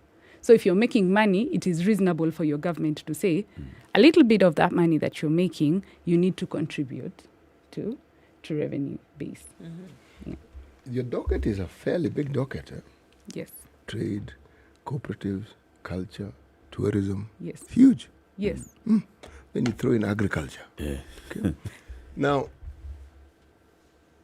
as we listen to the stories from the 47 counties that we have in this country, Eric just intimated that own source revenue collection is something that is a bit of a bother. The conversation one doesn't hear, the bother bit we get to hear, but the thing we don't hear of counties telling us what their potential is in terms of the Kenya shillings that they anticipate. Counties tell us of what they collect, but we do not know what factor this collection is of the potential. Now, Nyeri's potential, okay, as a tourism destination, culture, trade you've mentioned, as a hub in that particular region. What would you say, roughly speaking, is the financial potential of Nyeri? Because the dockets that you've mentioned more or less encapsulates the money-making sector that Nyeri has. Correct. Yes. We have had numbers that have been suggested, especially when His Excellency the Governor goes to Senate and he's always asked about this revenue question. And we've had, I think there was a study that was done that talked of our potential being 2 billion shillings. Our target per month or per year? Per year. What our target has been as a county government in Nyeri has been 1 billion. So far, we have not been able to achieve that target, but we have, year on year, we have gone gaining, and we are coming closer to that target than we were when we started. Yeah. You see why I ask? If one, you more or less answered it in part. When you have a target and you're not reaching it, then you then ask that very fundamental question, what is it that we need to do not to get there? We had your deputy governor here, and one of the things that she not only talked about but demonstrated is how robust the coffee sector is, because we have been consumers of the finished product of some of the coffee that you produce in Nyeri. Delightful stuff. Yes. Now, if you were talking of culture and tourism, what is it that Nyeri has that very few other counties in this country have, and that have become a constant attraction? Oh my goodness, I'm very glad you asked me that question. The thing is, and this is what I learned, it is good that I mention here, Nyeri is not actually my home county. I'm part of the 30% that is required to come from the non-dominant tribe. The thing is, for a long time, Nyeri has been on the traditional tourist map when the tourists do the circuit around the country. But they have not been out to these places. I'll give you an example of the Aberdare Park. I don't know if you have been there. I see you smiling. I don't know if you've been to Zaina Falls. I have been to the Aberdares, yes. Yes, it is a huge, huge fall. And there's so many... Zaina Falls, yes. It is a beautiful place. Quite a number of people come to camp out there. We have Ndoboche Falls in Madeira. If you talk about the Kikuyu culture, it's very, it's one of the richest cultures that you will find in Africa. And it is very, very unique. One thing that is, other than the food and, Kikuyu is also very, very rich in music, and you will find a lot of that. And we have a lot of cultural villages we've helped actually our communities set up. So you can go to Nyeri today, you go to something like Kigera Cultural Village, and you will be able to learn a lot about the culture of Nyeri. The other thing that you will find to be very, very delightful about Nyeri is the mountain, of course, Mount Kenya. And which reminds me, recently we had a training for mountain climbers and porters that we are trying to certify them to be able to take visitors like yourselves up the mountain. I don't know if any of you has had a chance to... 3 times. You have? Guy. Oh my God, congratulations. 3 times. I thought it was big stuff until someone came here and told us that climbed Mount Kenya 200 times. There's a guy from Nyeri who just climbed Everest. He was here. That's the guy. Oh, he's the guy. Yes. Well, we were talking about it and Eric mentioned it's hard to compete and with then that when one. he mentioned 200 times, I realized I hadn't climbed the mountain at all. But he lives near the mountain. He climbs with the rest of the guys around there. So you've done well. You've done very, very well. Diana, did you just say that Kikuyu food is one of the tourist attractions? Yes. Okay. Not the one that Mashakura, not Mashakura. Oh. There is the mokimos and there is the traditional food. Okay. Yes. Okay. Okay. Eric, focus on variety. It's variety. Right. Yes. Right. So potential, you've said, you've been told, you've heard the figures of 2 billion shillings. Your target has been 1 billion shillings. Yes. Why is your target not this potential? Is it that you don't agree that the potential of Nyeri County is 2 billion? Currently, as we are set up now, you see the thing, it's a... Yes, we need to raise our own revenue, but we cannot do that to the detriment of our people. So you could overtax people to the point that their businesses cannot survive. For example, when we look at our valuation role for land, what you pay for having a plot, say, in town, or the valuation role suggests that it is outdated, we could charge more. But now and we had quite a bit of noise around this with our citizens, because they were feeling like, I have a plot that probably I inherited or is, owned by the family, and then now you want me to pay you for this plot that is not even, I'm not doing any economic activity on it, and then you want me to pay you perhaps 15,000, 20,000 shillings per year. I cannot afford this. Remember, we are also now recovering from COVID. So there was a lot of waivers that we had to give to just keep our businesses alive. Because we have to grow the businesses before we can start overly, charging them. Yeah. So there is that balance of how much do we charge in levies and rates versus, or what can we charge and people can comfortably pay. Because what we've also realized is you could charge so much, it becomes very difficult for people to comply. Because they can't afford to comply. But Dana, the cost of compliance is high. I actually agree with you. But maybe Eric didn't say it, but my reading of what Eric was getting at was, you already have attractions. Yes. What then do you do to ensure that more people enjoy this attraction? Forget taxing the living daylights out of your people. No. Just getting more people to come. Okay, you have the Aberdares. There's a national park. There's the Rhino Ark. Then take that compared with the Mara. Yes. Okay? Yes. That county lives off that Mara. The Mara doesn't have a mountain. The Mara doesn't have anything that you find in that region of Nyeri.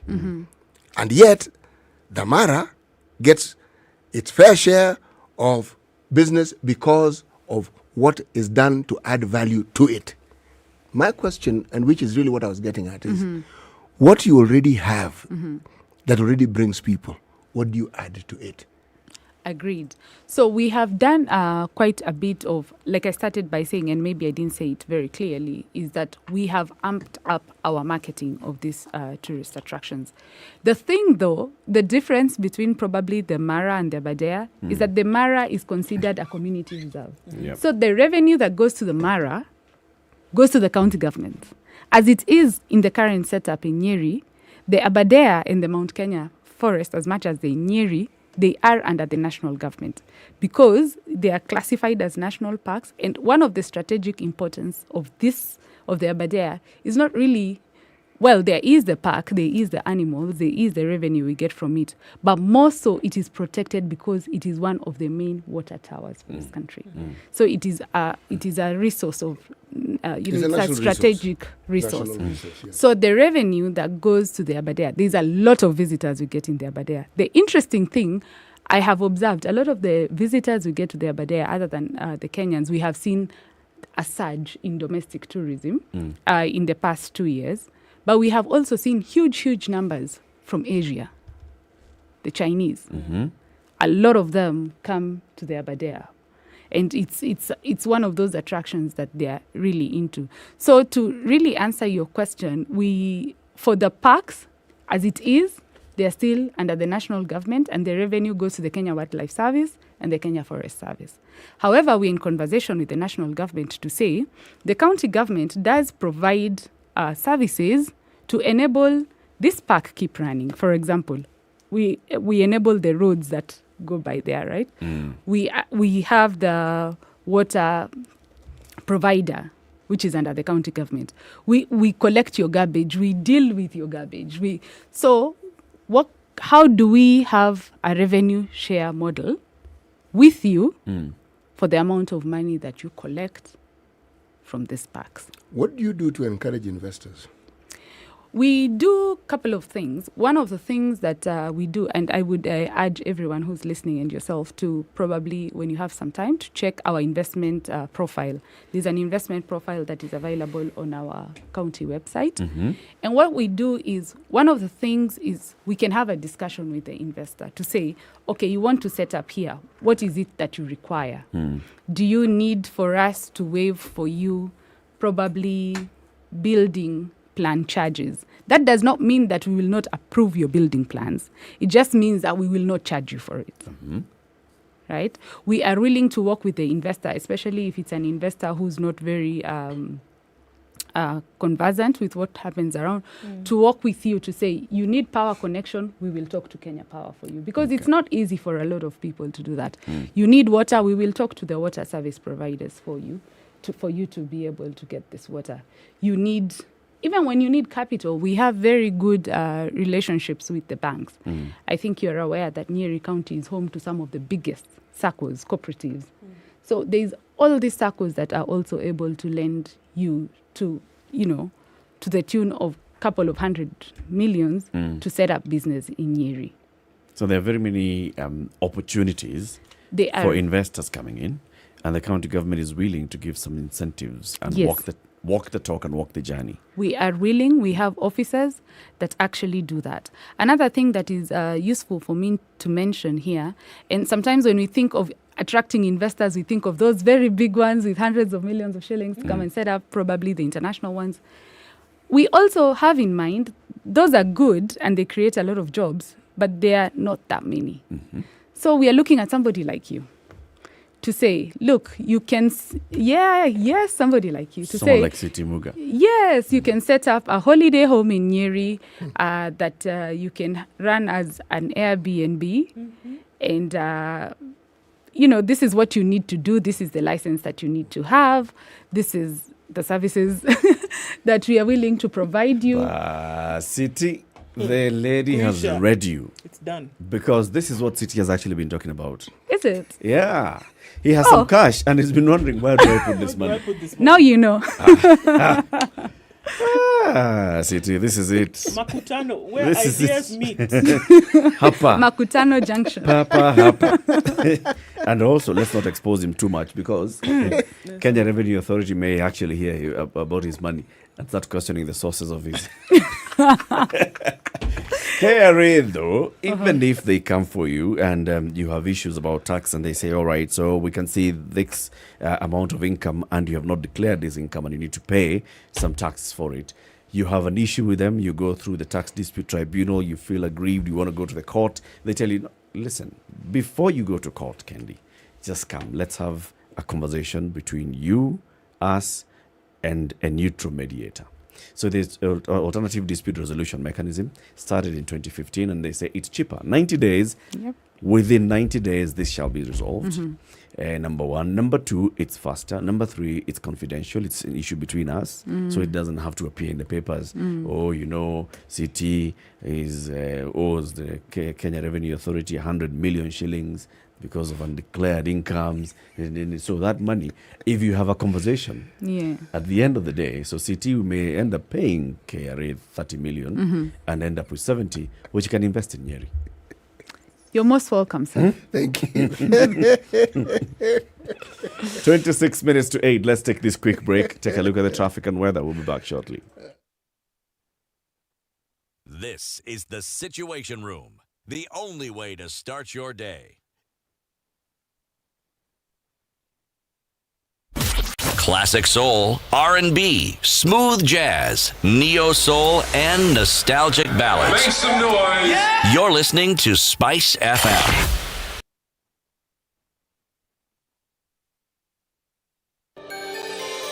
Are you looking for employment and are tired of sending job applications without any response? Gone with no response? Tarmacking is now a thing of the past thanks to Skiza. Dial star 811 star 1 star 21 hash and subscribe to a ringback tune that reflects your qualifications only for 1.5 bob a day. And your code highs of 24 and lows of 15 today.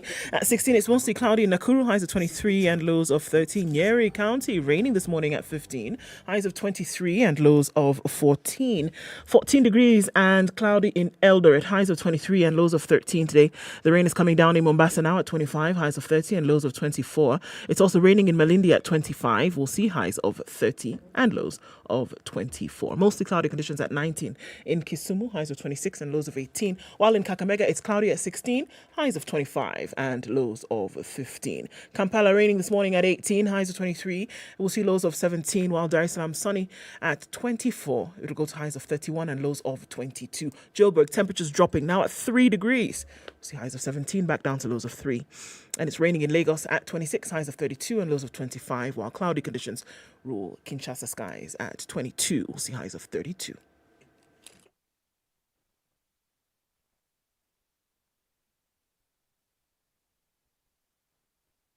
Sugar, spice, and everything nice. Everything nice. Spice up your life. This morning, and we're looking at the details of that massive traffic jam after several vehicles collide. Number of casualties still not confirmed. Police at the scene, specifically at Kinungi this morning. Very fatal, rather very serious and fatal accidents. Traffic has been diverted from the highway. Be careful as the diversions are really slippery as well. So there's a potential of more danger even during or at the diversion. So watch out for that. Kinungi accident happening this morning. A number of vehicles, and it is a fatal one. If you head in that direction to or fro, just remember that is what is going on there. We've also seen another one just here at the Southern Bypass. An accident has occurred this morning, and it's slowing down traffic considerably. Just looking at that nook coming off Likoni towards the Likoni interchange on the Southern Bypass, some traffic there this morning. Langata Road, really busy. Uhuru Highway started really early, and we're seeing that inbound traffic very heavy, connecting then with the city centre. Jogo Road through to Landy out to Haile Selassie, and it's connecting with what is coming off Uhuru Highway this morning. Monday morning has started with a bang, guys, and it does look manic. Coming off a thicker superhighway, also really thick and heavy, and this goes well beyond the Utali Drift and well beyond the junction with Outer Ring. Look at what's going on Kiambu Road today, folks. Really heavy as well, inching closer and closer to Coffee Gardens. We've started Monday morning with a bang. Let's keep our eyes on things and see what's happening where you are. SpiceFM KE. Talk to us there on Twitter. Text 40127. Spice up your life.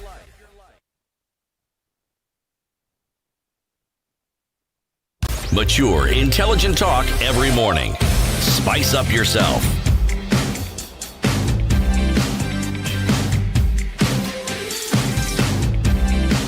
It's 22 minutes to 8. Done Kenya's right. biggest conversation. It continues. Eric Latiff, CT Muga, Okoh.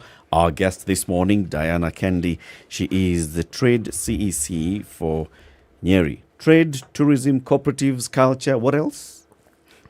That's it. Oh, that's it. about the Yes. size of it. Okay. She's also the chairperson of the Trade Caucus for Central Kenya Economic Bloc and the national chairperson of the County Trade CEC's Forum. So let's now wear the regional and the national hats. Okay? Right. People have been complaining of doing business in counties because each county is looking to raise its own revenue by, taxing for several services. Like you said, it's not taxing, it's basically levying for fees for several services that you're offering. Yes. If we just started from the issue of Nyeri County, people who are doing business in Nyeri and also doing business in the neighboring counties, we're talking about Nyandarua, Laikipia, Murang'a, Kirinyaga. How many other levies do they have to pay if they just need to cross over to these counties? Thank you, Eric, for that question. And this is a question we've been grappling with for a while now. And we have had, indeed, many of those complaints about the cross-border trade issues. There has been a number of licenses that we have required business people to pay. And we came together as counties and said, okay, we need to raise our own source revenue, but we do not need to kill these businesses. And one of the things that kills these businesses is not necessarily even just the charge, the time, the number of licenses, figuring out which license you need to pay for what thing. So the one thing that we've come up with, and it's now in place, is to be able to say, can we have a single permit? So there's no branding permits, cross-border permits, parking permits, because all of this were different permits. So to simplify the permit so that you can have one permit if you're moving across counties, you just have one permit that you pay at the county of origin. Okay. So this is what we are working at. We know it has been a problem, and we are working on it now. So simplifying the licensing, the license itself, then rationalizing the costs to ask ourselves, you see a lot of trucks these days are not branded. Yep. It's because it's so expensive. If you had to go to every county, even if you pass there once a year, you need to pay them 20,000 for your branded vehicle to go just by. cross over That's the why county. they no longer brand their vehicles, which is detrimental to the businesses, because for you to be able to sell, You need to have be able to visibility. have visibility. Yep. So then the question is, then, if I could just interject, then why make it so expensive at the county level to having the initial knowledge that it is difficult for businesses to operate with such large fees that are being asked of them? And we know that then now it's clear that the reason why their businesses are suffering is because they cannot afford it. What happens then to making a decision to say, okay, guys, can we tweak this a little bit to make it more affordable for businesses to operate? We have already done that. We have already done that. All I'm saying is to acknowledge what businesses have been saying in the past, to say, look, this thing is not working for us. And one of the things that I see a lot of people like the Kenya Association of Manufacturers, they are big at lobbying. And the Constitution does provide for citizen and stakeholder engagement whenever all of those things are being done.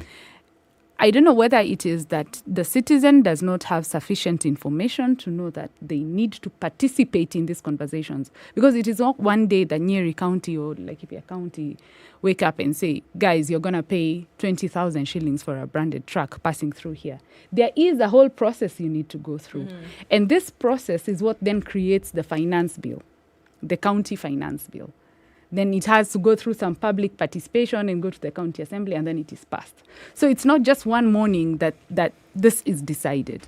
The challenge has been a lot of the business people, a lot of the stakeholders do not participate in these forums. And probably we have the duty as government to tell them, look, the Constitution, this is a right you have under the Constitution of Kenya. And in fact, right now, you can go to court if anything is done without public participation and stop it. So one of the things that we've been trying to do, like I'll give you an example, in Nyeri County, especially during COVID time and as we were coming out of COVID, the bar owners said, look, you've been charging us this rate, but we can no longer afford. Yeah. And we had a forum with them and they said, look, if you charge us this amount, we're going to pay. Do you know what that did? There was a lot of compliance. We didn't need to chase them around, and it worked for them. And worked for you as well. And it worked for us. So these are the kind of models that we are looking at. But all I would like to say is, yes, as counties, there's been a problem. We have worked at resolving this But problem, you see, and some Diana, of them are already resolved. This is frustrating, okay? Because this is not a new conversation. This is a conversation that started even with the local authorities. It has moved into the counties. It's been there throughout the 2 terms of devolution. Like you're saying, the Kenya Association of Manufacturers and others have been lobbying and saying, how can we have single permits? How can we have this harmonized fee and levies? You keep talking about, oh yeah, we have met, we have discussed, it's work in progress. How long shall this work be in progress? Actually, it is in place, Eric. Really? It is in place. Across the country? Not all counties have done it, but it is in place. I can say like for Nakuru, for Nyeri, for Laikipia, it is in place. So what will it take to get it across the country? So that you know, if I have an industry in Nairobi and I'm supplying my goods across the country, this is how I shall operate. If I move, maybe I'll be paying per economic block, or I'll be paying once from the source, which is Nairobi, where my factory is. What shall it take for one to know that this is all I need? The modality, we started, like you said, we started with the conversations. And there are certain counties that saw this right off the bat. They're like, yeah, this makes sense. Let's do this.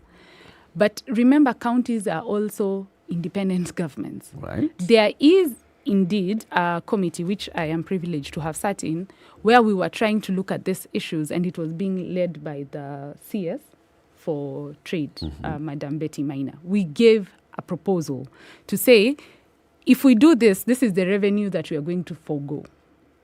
So for this reason, is it possible to probably, the same way KRA collects certain other taxes and then the money is equitably shared to the counties through the equitable fund, can KRA or another person collect this, everything, they be charged with this responsibility, and then this money is sort of remitted to the counties. So that conversation is there. I know it is frustrating for businesses when it has not taken place across the counties uniformly.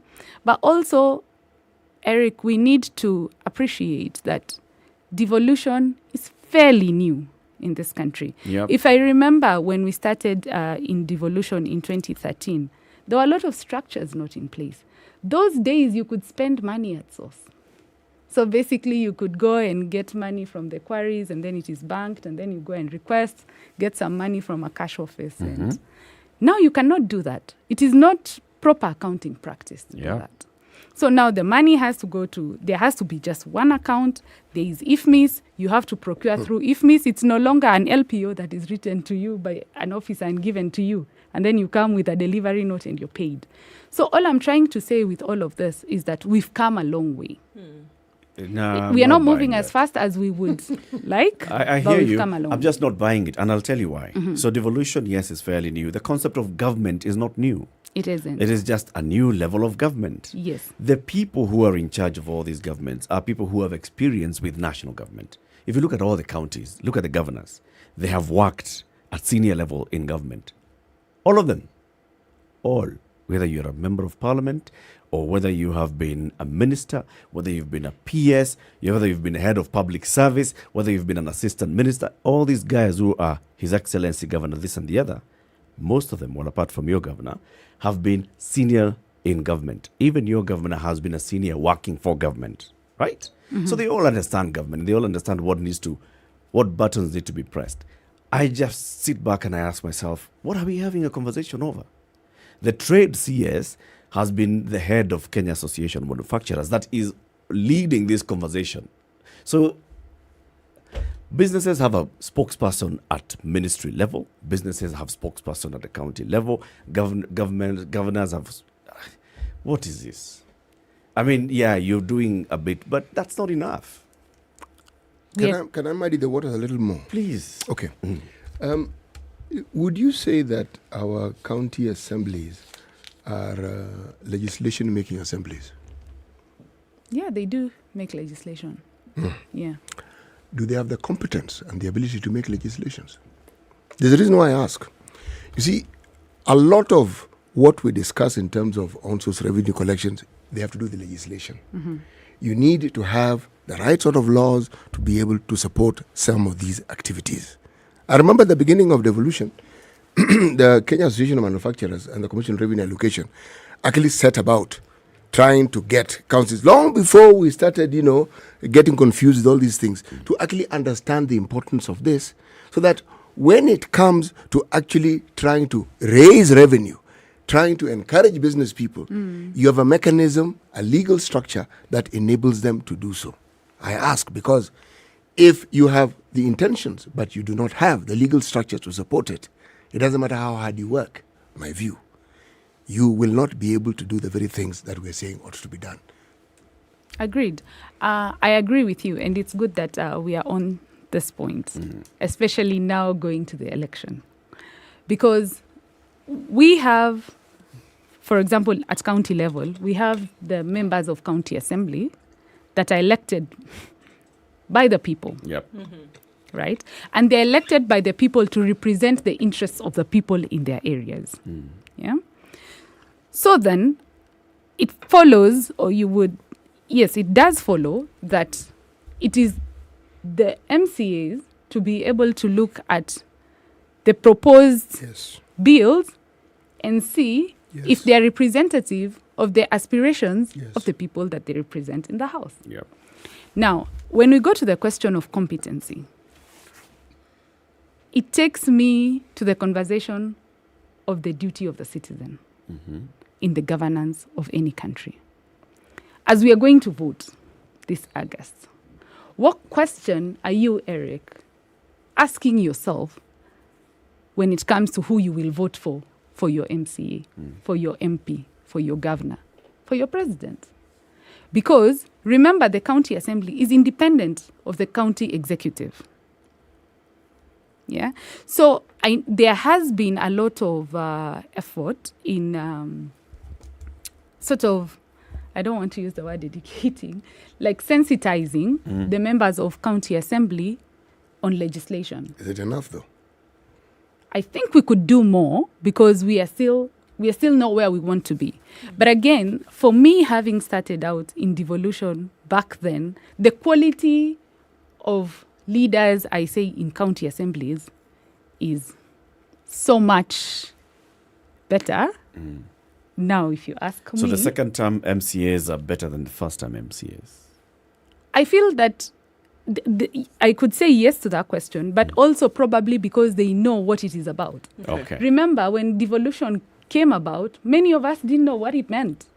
So there was so are we saying that essentially there was a learn on the job kind of experience? It is exactly what it was. Okay. Yeah. Now, I think a lot of times, and I think a lot more recently, we've seen this pull to say, okay, citizens and how you elect, the responsibility of electing somebody then rests on your shoulder, somebody who's actually going to get the job done. But I think we run the risk of taking away the responsibility from the shoulders of those who've been put in those positions at the time. Election or notwithstanding, that here is an opportunity that you have to actually just do your job, which brings me then to my question of this own source revenue, looking for other avenues through which a county, a certain jurisdiction, then will be able to make money.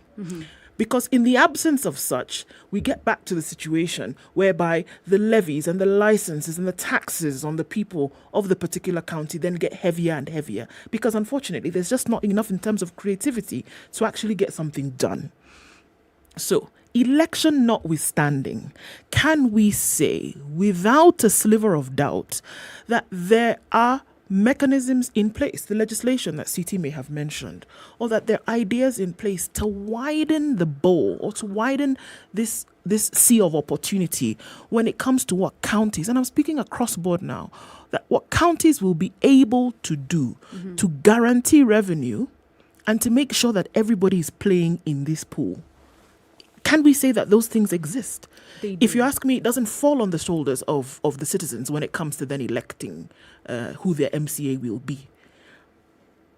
So can we say that, yes, there's creativity in thinking, there's creativity in putting some of these things together, because we're dealing in a quasi-federal system here, you know, where you have the national government and then you have the county government then who's responsible for making sure that its residents and its citizens are then operating within a profitable space. So is there enough? Is there thinking towards more? Elections notwithstanding.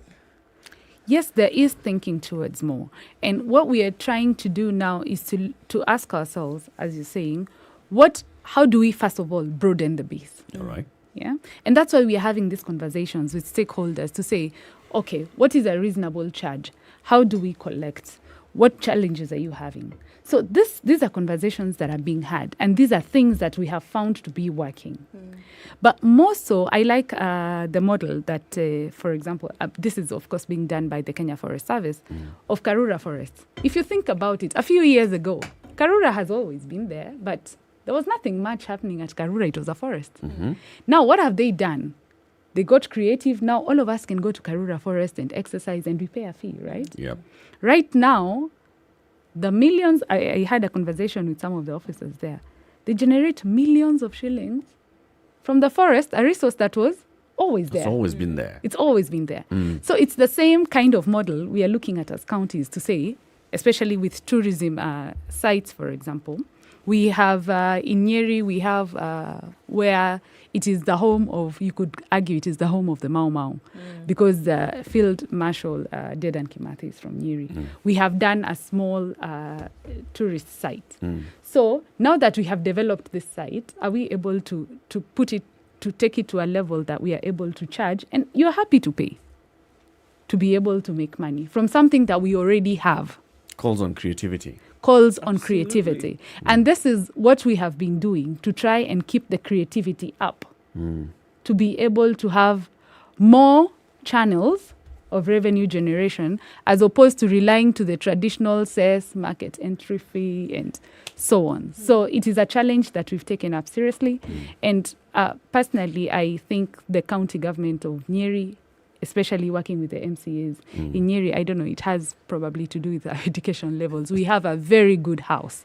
So they really work very well with us towards... Speaking of consultative meetings, a friend of mine tells me that the Kenya Association of Manufacturers and the Council of Governors and Trade CECs are meeting in Naivasha to discuss these matters I've been talking about today. That's right, yeah. They're meeting today in Naivasha about this. Okay. Yeah. So, Diana, you've done quite a bit in terms of working in counties, understanding devolution, understanding the challenges of devolution. As a young woman working for devolution, well, it's a good thing. It's a good thing to hear of your rise in this and to also get to pick your brain on everything else that's working. However, there's a blot, and I think it's important that we address it. Young woman working in county government and the matters that come with such office, especially in the public eye. When the former governor of Nyeri, Dr. Nakuru, died, and then the news was coming out, in the media, there was mention of Diana Kendi as somebody who had a relationship with the late governor, and it was a blot on your name. How do you address that? Is it true? Is it not true? Does it affect how you've been working? Thank you, Eric, for asking me that question. And you are actually the first journalist to even ask for my comment on the issue. It was just one day we went to bed on a Monday and woke up and the governor had passed on. Actually, there was a story that was just on Facebook, and we thought it's just one of those, we were coming out of the election, so there was a lot of mud, just trying to muddy your competitor, right? And we had thought it's just one of those political things. And I remember His Excellency Governor Nakuru at the time had called me and said, I was in Mombasa, and he says, when you return, I want you to meet this youth group to talk about a certain talent development program. And I said, sir, have you seen this story going around? He says, I don't want to, to distract myself with petty politically, motivated conversations. Come the next day, 9 a.m., The governor passes on. And you can imagine the shock we were all in because he passed on in a road accident. Yeah. And now this is the story. And I remember I was going to the airport and you were sitting somewhere and you see people just looking at you and and you know, the shocking thing for my family and close friends was none of these things is true. You know, I saw the story talking about me having a child with the governor. I don't even have a child. I have never even had a child, right? Talking about, I guess, me being related to a former First Lady. She's somebody I have never had the opportunity to even personally engage with, you know. So it is very unfortunate that this came up. Initially, of course, as the governor had seen it, it was meant to be just something probably to tarnish his name with his... I imagine it was targeted at him. But now that he had died, and you know, those kind of salacious stories, I guess, sell. Unfortunately, even some reputable media houses carried this story. I was still working in the government. We were now in the process of planning a state funeral. So every day we had the journalists there with us. But no journalist, Eric, came up to me and said, look, there's this story. What do you have to say to it? So if I was to ask you a direct question as we conclude the conversation, it's already 8 a.m. Did you or did you not have an affair with the late Dr. Nakuru? I did not. He was my boss. That's enough. That's enough for you to put. Thank you very much, Diana, for joining us. Thank you for having me. Thank you for all the good work that you've been doing for the county of Nyeri and for the neighboring counties and for the country. Thank you. Thank you so much for having me. Keep it here for more conversations coming up in the next hour. A very good morning to you. It's 8 a.m.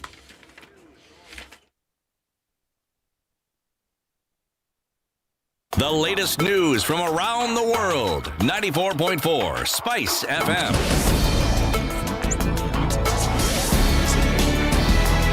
Presidential candidate William Ruto is set to appear. Azimio coalition flag bearer Raila Odinga will appear for the clearance exercise on June 5th. The poll commission chair of Fule Chebukati is the returning officer for the exercise, where 16 candidates have been shortlisted. Now, President Uhuru Kenyatta will today receive Sierra Leone President Julius Maada Bio and his delegation at State House Nairobi, according to State House spokesperson Ednah. President Julius Maada will also be the chief guest during Madaraka Day celebrations. President Julius Maada and his delegation arrived in the country Saturday night ahead of the 5-day state visit. He was received by Foreign Affairs Cabinet Secretary Rachel Omamo and is expected to meet President Uhuru Kenyatta for bilateral talks. During his visit, 7 MOUs aimed at further enhancing relations will be signed. Now, Kenyans have been urged to elect leaders with visions and high level of integrity during the August 9th general polls. Speaking in Makuyu, Murang'a, Party leader Green Thinking Action Party Isaac Kalua told Kenyans it is high time they embrace visionary leaders who have integrity without judging them with age or parties. Kalua said it is high time Kenyans vote for those leaders who will include them in decision-making, drawing support for the revival of Building Bridges initiative, charging that it will address many problems facing them. He noted that with very great concern of mistrust among leaders, saying political parties are equally the same, but the only different is ideologies. Now, 6 people were shot, 2 of whom suffered life-threatening injuries in downtown Chattanooga, Tennessee over the weekend. Officers patrolling the area had gunshots near the area of 100 Cherry Street and arrived at the scene of multiple parties exchanging gunfire and numerous people fleeing the area. Multiple gunshot victims were taken to hospital for treatment, according to Police Sergeant Jeremy Eames. 4 are expected to survive, while 2 have life-threatening injuries. Most of those shot were teenagers or in their early 20s. This as U.S. President Joe Biden arrived in Uvalde to console residents mourning 19 children and 2 teachers who were gunned down at the elementary school in the small Texas town. Biden and First Lady Jill Biden were to visit a memorial outside the school and attend a Catholic church, as well as meet with first responders and mourning relatives of the dead. Harrowing accounts emerged of the ordeal faced by survivors as Biden called for action to prevent further massacres in a country where efforts to tighten firearms regulations have repeatedly failed. As residents gathered in a central square in Uvalde over the weekend to pay homage to the victims, haunting stories emerged of students who played dead while the teen gunmen sprayed bullets and police held back from storming into the rescue. And the leaders of France and Germany have urged Russia's Vladimir Putin to hold direct and serious negotiations with Ukraine's president. Emmanuel Macron and Olaf Scholz spoke to Putin by phone for 80 minutes. The pair insisted on an immediate ceasefire and a withdrawal of Russian troops. Russia's leader said Moscow was open to resuming dialogue with Kyiv, according to the Kremlin. It did not mention the possibility of direct talks with Putin and his Ukrainian counterpart Volodymyr Zelensky.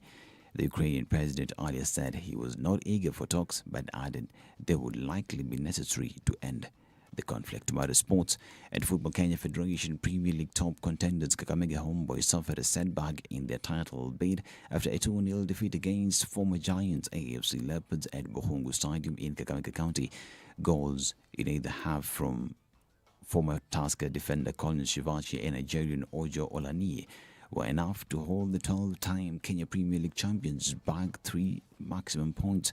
The two sides renewed their long-standing rivalry, which has grown in recent years, and it was Ingwe who secured much-needed victory despite heading into the match with a poor history over the host.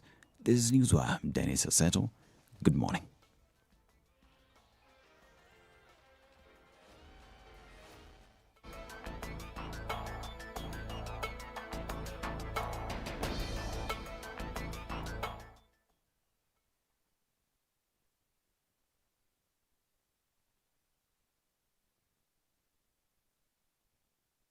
The madness continues this Monday. Quite a lot of traffic wherever you look. It started really early on Jogo Road, spilling over to Landis, which now is going in the other direction of Lusaka because folks are not able to get off of this Kamkunji roundabout business. Spilling over to Haile Selassie in and outbound traffic. It's absolutely crazy today. And we're also looking at Uhuru Highway, which started just before the Nyayo Stadium, actually well before Nyayo Stadium, and is going inbound the city. Looking outside of the city, we saw that terrible accident that took place at Kinungi this morning, a fatal one, including very many vehicles. Number of casualties is unconfirmed at the moment. So if you're headed in that direction, you're going to use the diversions. But also remember the diversions are really slippery this morning. So you want to be careful. Spread the word just about that. Okay, so what else are we looking at? Accident that took place just on the southern bypass this morning, slowing down traffic considerably as you come off the exchange at Likoni Road today. So yes, it is that crazy Monday. Let's try as much as possible to be as careful as we can. On Outer Ring today, it also still continues. The Thika Superhighway, hot and heavy, thumping with traffic as you come off Outer Ring, and it continues on Kiambu Road as well. All right, we'll just keep a look at what's going on. Tell us where you might be stuck this morning. Let's find alternate routes, and then let's talk on SpiceFM KE on Twitter. Text 40127.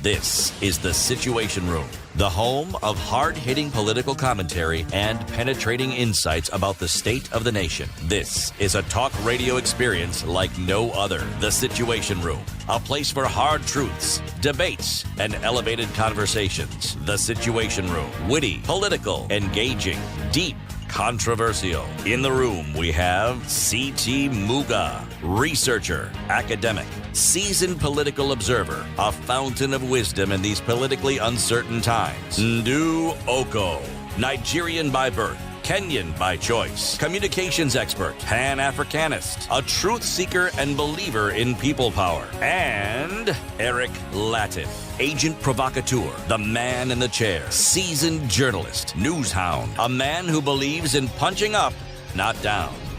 This is 8 minutes after 8. Good morning. Welcome to the third hour of Kenya's biggest conversation, The Situation Room.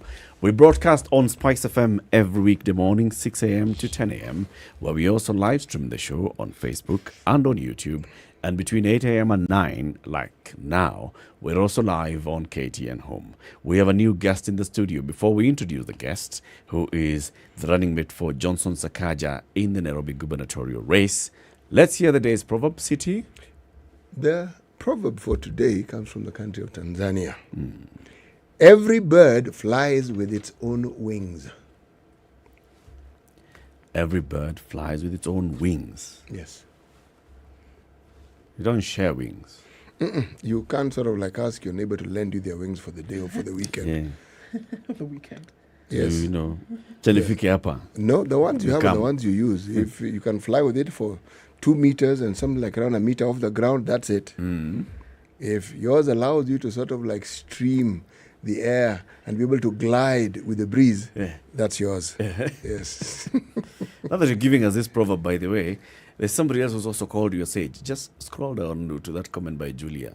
Julia says, one day, you know the Hekayas Abu Nwasi. One day, Abu Nwasi found a man cutting a tree branch while standing on it. Abu Nwasi told him that he was going to fall. And after he fell, he wondered, how did Abu Nwasi know I was going to fall? Really? So now, Siti Bwana Abu Nwasi, how did you know that the expressway will be launched in June when everybody else was saying December, March? It's for a simple reason. We are on this road every single day, except for Saturday and Sunday, unless one is traversing it to go elsewhere. And one just needs to look at that progress, and you knew this one. It is not going to be possible for this road to be finished by the time they were saying it's going to be finished. Yes, that's why I categorically repeated and said June. It didn't matter what was said, I said June, earliest June. Because to complete the road doesn't mean you get to a point where people can pass on it. That's not completing it. No.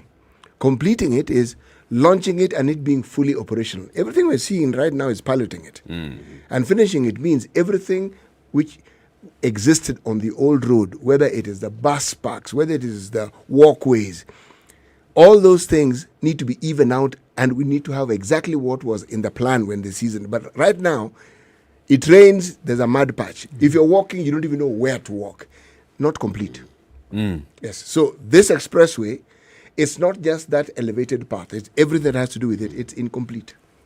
The entire stretch. It is incomplete. Incomplete at 90 billion shillings. Yes, and somebody misinformed the president. And right now we're being told more money is being given so that whatever was supposed to have been part of the completion, so that it can be completed. So another complete 9 billion.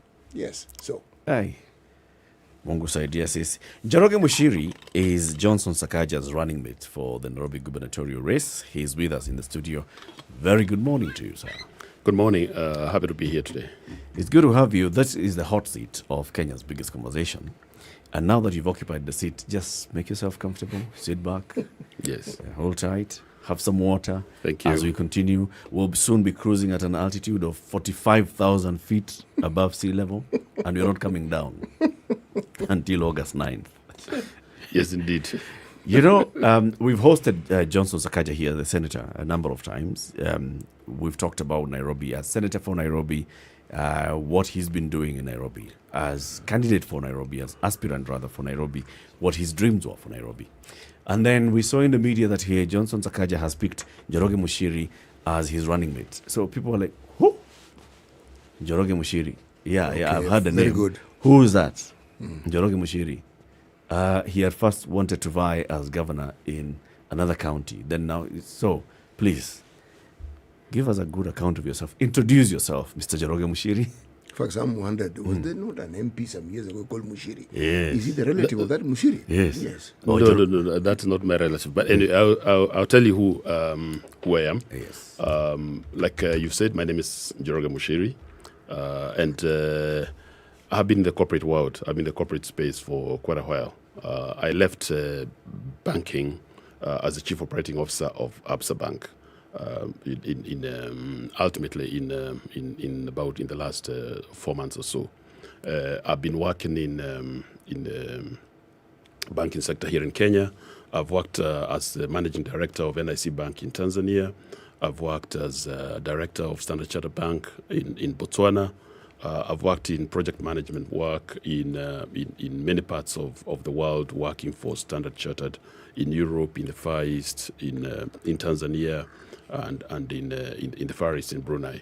So my background and experience is in corporate banking, which is what I've been doing. So a lot of governance work, a lot of change work, a lot of transformation work, a lot of ensuring that systems and processes work, but also as a business lead in one of my roles within the Barclays Bank, which was the precursor of ABSA. I was head of sales in the process of managing what you call customer network, which is basically the branch network, managing the business processes, managing the sales, managing the business acquisition, managing performance, and ensuring that the bank basically delivers, the branches deliver for the whole business. So I've been doing that for quite a while until the back to get into politics came along, and I left ABSA and went and ran for the governor, for the nominations of the governor in a different county. That didn't get the results that I was hoping for, and I was able to pivot back to the city. What drove you into politics? I think the focus on politics is about service, and if you don't have a heart for service, it's very difficult to get into politics, because politics has got challenges that are unusual, that are different, that are difficult, and you have to always ensure that you understand acutely the needs of the people. So for the longest of time, ever since I started working, I've always gotten myself involved in community work, community service, community involvement in this, the place where I grew up in my early years, and I felt that is a very satisfying way of actually giving back to society. And when you grow in the corporate world, you may lose touch with what actually happens to the common man every day. But I found a way of connecting with that, and I was able to do that. So I've been helping kids go to school. I've been helping people who approach me for various reasons, and I felt that I should transition to full-time politics. Actually, I had this interest from when I was 27, but as circumstances would be, I didn't get quite to get in there then, and I think this is the right time for it. Yeah. So, I mean, you said that you then tried your hand, gubernatorial nominations. That did not work. So, when then approached to be the running mate for the current Nairobi senator, what did you think about that? I think it's why do you think? Let me rephrase the question. Sorry. Why do you think you then were selected for that position? I think the first and foremost is that the requirements for the management and running of the city required the kind of profile that I probably bring onto the ticket. I've had a long career in corporate governance, like I said, in management of complex change programs, in management of situations that require transition from one set to another. When you look at the experience that I've brought onto the board, on board, you can see it supplements very well the experience of the senator, now the incoming governor, Johnson Sakaja. He's a very experienced politician from a very young age. Leadership, leading even a party to taking power in the country at a very young age. This is a gentleman with very, very strong leadership credentials. And I, on the other hand, have been in the corporate world management that I have consistently developed and grown, not just within Kenya, but also in other parts of the world. So when you put two together, you give Nairobi a combination of people who can deliver, people who can actually provide the services that they need, and people who have a vision and a need to ensure that Nairobi changes. It becomes the kind of city that you want to be proud of, the city that you want to live in, the city you want to say, I am from Nairobi. And that's what I believe I brought onto the ticket. Okay. So, I mean, finance heavy, corporate banking heavy, that's what your background is. Yeah. And then you also, of course, talk about change management and governance, right? Yes. On the other hand, Johnson Sakaja has been saying, make Nairobi work, then alluding to that it doesn't work at the moment and that things are in a shambles. So, is this now the ticket upon which then, with your experience, with his experience, we're saying now, overhaul the operations of Nairobi, which essentially is the heartbeat of the nation? Yes, indeed. We have set ourselves very ambitious targets to ensure that Nairobians feel that the new government that we put in place delivers for them. When you don't have enough water in your house, Nairobi is not working. Mm-hmm. When you're stuck in traffic, Nairobi is not working. When you go to a hospital and find there's no medicine, or there's no doctor, or there's no anesthetist, or whoever it is, Nairobi is not working. And when you find that you have to get your child up at 4 a.m. so that they can go to school, Nairobi is not working. That's the one side of it. The other side of it, we have a lot of people, young people, Nairobians who've grown up in the city, and they can't find work because there's just not enough investment that creates opportunities for these young people to find work and to generate a livelihood for themselves. So when we look at those two, we believe that we can change the fate and the circumstances under which people in Nairobi live. Yeah, when you find people living in the informal settlements, and you find somebody has to jump over a garbage dump, go around a corner that is dark, and then finally get into a house that has got a trench, a waste trench that is in their house.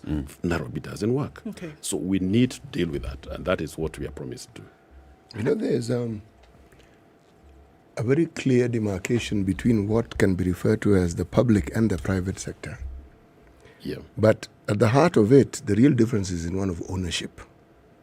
Who owns it? The public sector ostensibly is supposed to be owned by the public. Yes. Private sector, it's clear. They are owners. It's a business. And the decision-making process is structured, clearly understood. But we have a problem where the public sector in this country, in our counties, and Nairobi is not excluded from that list, where the so-called public sector is actually privately owned. I say it's privately owned because the people who run it, forget the governor, forget the structure of government that he has, the actual process that generates an income and gets the city moving, as you say, there are people whom we refer to loosely in this country as cartels, who actually run this particular city. Now, we've had people coming here wanting to be governors telling us how it is they want to run the country. So essentially you're telling us you want to take the running of the country away from the cartels. How exactly do you plan to do it? Yeah, that's an important point you make, and we've had a lot of that about the real governance process being taken away from those people who should be running it and being migrated to vested interests, which is basically this group of people that are defined as cartels. I personally think that the reason why these people have thrived is because there's not enough political goodwill from the leadership of the county, from the leadership in the various cadres within the county government to be able to deal with their interests. And I personally think that we can review how service is driven, because when you find a broken service delivery chain, then you find opportunity for intermediation. Intermediation in all forms, including corruption, and including involvement of these people who are called cartels. So one of the ways to deal with this is to make sure that our service delivery activity is actually improved, automated, made more efficient, so that a service user or somebody who needs a service from the county government does not actually need to look for somebody to intervene to help them move ahead. That's the one bit. The second bit is to make it extremely difficult for people to break and compromise the processes that we put in place. And that is what we think we'll be able to do with the automation that we want to do in terms of things like, for example, the licensing. We need to look at things like garbage collection, which is a lot of these vested interests. And in those, we are already thinking about how to do PPPs, public-private partnerships, in management of the environment, because a lot of what happens in there is something that leaves a lot to be desired, and we need to be able to improve that. We need to be able to ensure that the people who process this garbage collection and whatever is taken, there are people who understand that it is a revenue stream that can help us make money within the county, but also give employment to our young people. So we don't leave this to a few individuals to manage and decide how it's going to happen. So we will break those. We will, if we find that there are people who have entrenched interests, we will make sure that the processes that are supposed to be put in place work. And if they work, then there'll be not enough rules for these guys who want to be. But I'm sure you walk us through. Yeah. You've told us about your intentions, and we've heard you clearly. But practically, how do you intend to do this? You say you want to automate revenue collection. How do you plan to do this? You plan to create structures and frameworks within which the people whom we refer to and the grouping that we refer to as cartels will not find breathing space. How exactly do you plan to do this? Let's take, for example, I just use an example of garbage collection. Garbage collection is a very, shall I say, considered lucrative in the process, in the management of the city affairs. And one of the things we are looking at is dividing up the city into a number of sections. We're calling them boroughs. And when we do that, we create management structures that are closer to the people, that will help us provide services to people, let's say, living in Southlands, in the northern part of the city, the western side of the city, and all that. And within that, we create people who will be well remunerated, because the county government collects enough revenue, and we make it efficient. We even collect more, and we make those people responsible for specific actions within their areas. So I have a team that looks at garbage collection in Nairobi South, for example. That team would be fully answerable to what happens in that process. Right now, we have a centralized management of waste, for example, so that you collect garbage in Kawangware, you drive it all the way to Dandora and such other places. So we need to bring this closer to the people.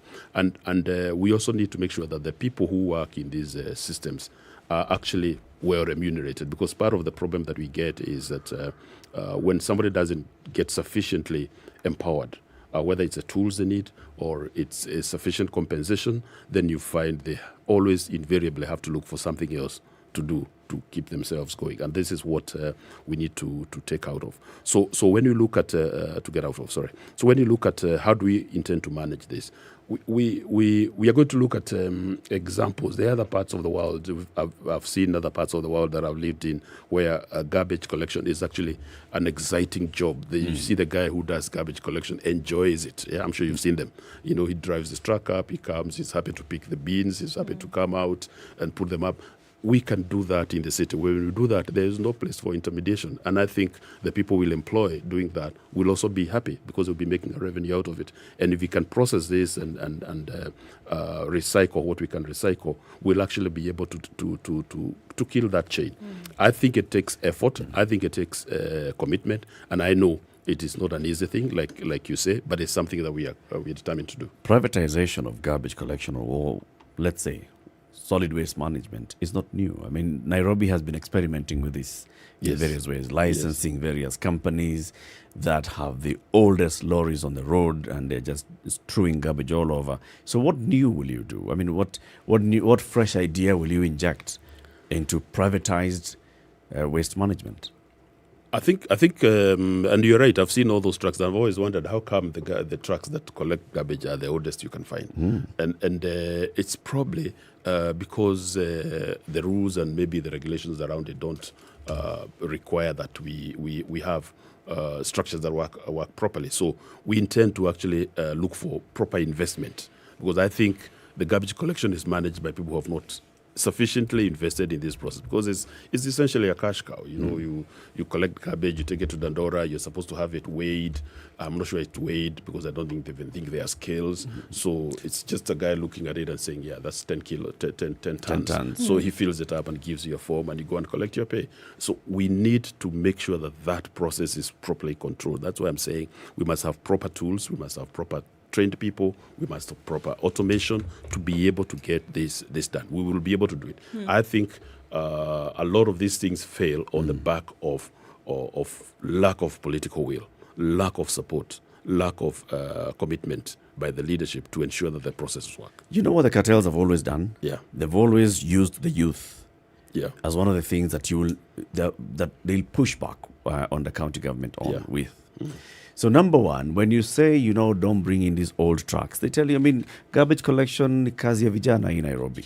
So if you now start saying we bring in a 40 million shilling truck, you're basically knocking out the youth and the hustlers, and you're in Kenya Kwanza, from government and from business, and you're now making this an elitist business.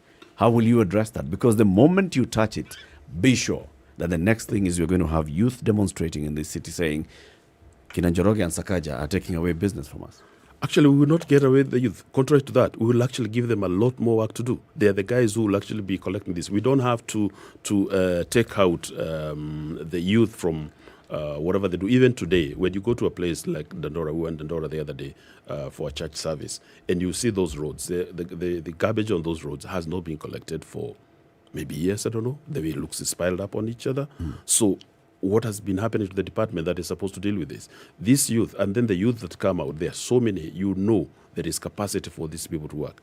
And collecting garbage itself, that act cannot be automated, that particular act. It has to be done physically by individuals. And this is what we are going to give our youth, but we will give them the tools to be able to do it in a decent manner so that we can have dignity in the process. The people who live in those dumps, if you look at them, they don't live a dignified life, but they are in there looking for whatever treasures they can find because they need to live. We need to give them a way of working that is fulfilling to them, and it's also fulfilling to the people who need a clean environment, which is basically everybody in the city. Several things that we'll continue with this conversation after this break. Joro Mushiri, there we'll talk about water and sanitation. We'll talk about, like you're saying, business. Nairobi is not an agricultural county. It is a business county. How do you create those opportunities for business to thrive? Looking at what you've been talking about, school feeding program and others, and how to address the less fortunate or people who are living in informal settlements in the city. All these coming up after this break. Joro Mushiri is Johnson Sakaja's running mate for the Nairobi gubernatorial race. They are it's UDA, right? Both of you are in UDA? Yes, we are. Okay. Both of you are in UDA, and this is the Kenya Kwanza coalition, looking at what it is that they hope to do if they are given the seat of Nairobi to run, and what do they understand to be the problems of Nairobi. Kenya Revenue Authority is in Nairobi. Kenya Revenue Authority is currently one of those that's collecting revenue on behalf of the Nairobi City County. But they also tell you, if we have issues with you when it comes to tax and tax issues, come, we talk. Have a conversation about things that might be a little bit sticky when it comes to what you may or may not have paid. And they're saying, rather than run away, why don't you come and knock on the door and let's see if we can get somebody in the middle of both of you and say your side, say the other side, and let's see what we can do and make it a little bit easier for you to pay your taxes or maybe not pay. Alternative dispute resolution, 90 days, cheap, affordable, fast, and assured that it's going to be a win-win output. 29 minutes to 9. We'll be back shortly. This is the Situation Room, the only way to start your day. Classic soul, R&B, smooth jazz, neo soul, and nostalgic ballads. Make some noise. Yeah! You're listening to Spice FM.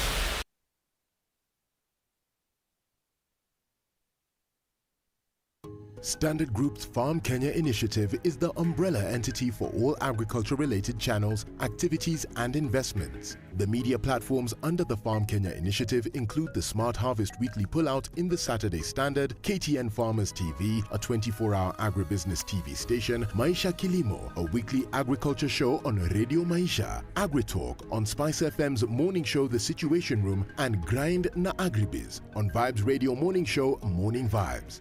Find us online at www.farmers.co.ke, an integrated website that creates and aggregates agri-content, hosts a digital marketplace, and wide range of agri-data. Other platforms include specialized events such as the annual Mkulima Expo, quarterly Farmers Kenya breakfast and dedicated social media platforms at Farm Kenya 254. A bit of a drizzle in Nairobi this morning. We'll see highs of 24 and lows of 15. It's mostly cloudy at 17 in Nakuru, highs of 23 and lows of 13 today. Raining in Nyeri at 16, highs of 23, back down to lows of 15. It's mostly cloudy in Eldoret at 15, highs of 23 and lows of 13. It's raining in Mombasa this morning at 30.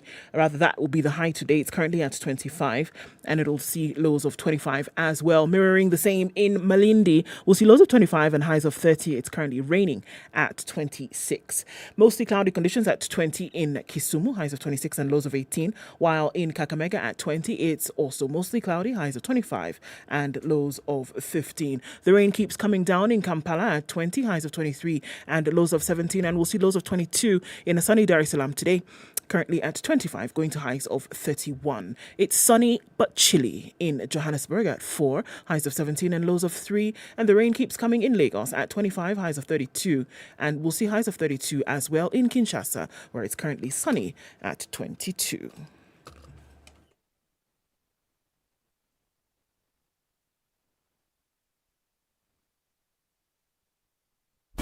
Classic soul, R&B, smooth jazz, neo soul, and nostalgic ballads. Make some noise. You're listening coming to in about what's going on. It's a drizzly morning in Nairobi, so please be careful. A lot of the roads are really slippery, and we testified to many accidents that have taken place this morning. One serious one that took place Kinungi a few minutes ago, actually, and that is still being sorted out this morning. It's really messy and is fatal, quite a serious one. So the diversions are towards, again, slippery roads today because of that massive traffic. So please, even on those, be extremely careful.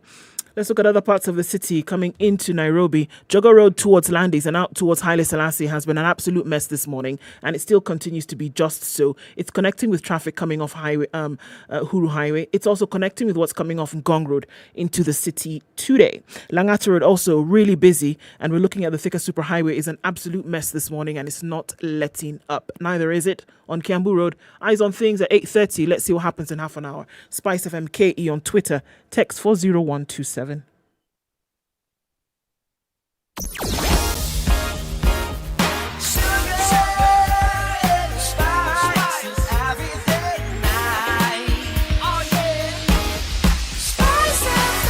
Spice up your life.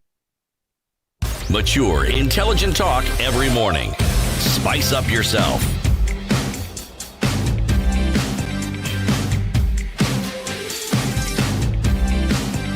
Mornings done right.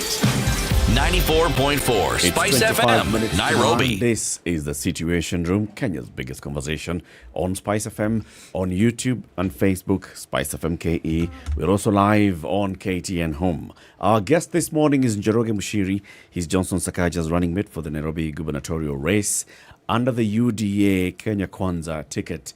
Joro, when we listen to your campaign, and of course the national Kenya Kwanza UDA campaign is talking about bottom-up. Now, Nairobi is a business hub for the country. If we look at the previous two gubernatorial elections and campaigns, what we've seen people doing is looking for job opportunities for our youth. And what they do is they come up with car wash businesses along the road. They come up with some small market and talking about, mwananchi mdogo wa kawaida to get places to sell. But those are not even sustainable because those car washes, they don't last. Now, when you hear this bottom-up story of yours, people think the same thing. What is it that you want to do to increase opportunities for trade in Nairobi, number one, and number two, to make those that are there thrive? Yeah, I think the first thing that we need to understand and appreciate is that in our bottom-up economic model, we're talking about helping those people with businesses or small businesses to actually grow them. We want to decriminalize enterprise because for the longest of time, and you know this, people in the city have been ran after by the city askaris when they try to do just a small bit of business, which is basically trying putting food on the table for their families. We want our people to understand that they should be partners. They should be enablers not people who strive for business. And we want them to be able to understand that these people who are doing this kind of trade can actually do it in a peaceful and orderly manner. We want a city of order and dignity where everybody has the hope that he can progress and they have the opportunity to do so. And that is what we want to drive within Nairobi. So when you look at managing these businesses, again, we have experiences we have seen, in places like Hong Kong, in places like Malaysia. No, you find the informal businesses actually have a very good structure of how they operate, how they run, and how they work, the times they work, what they do, and how they get licensed. And we can introduce the same regime in Nairobi and be able to allow people to make a living. Practically though. Yeah. Just paint for us a picture. I mean, look, use hawkers, use the Juakali artisans, use the traders in Gikomba. Paint us a picture of a new Nairobi. I start with, for example, the traders who trade on the roads and stuff like that. We intend to build 20 new markets for them. Now, this will take out people, quite a number of the people out of the streets, and they'll be able to work in decent spaces where they don't get rained on, they don't get, to work in the sun and stuff like that, and where we have proper management of the services that we go in there, garbage collection, water, stuff like that. We want to do that. That will take out quite a number of those.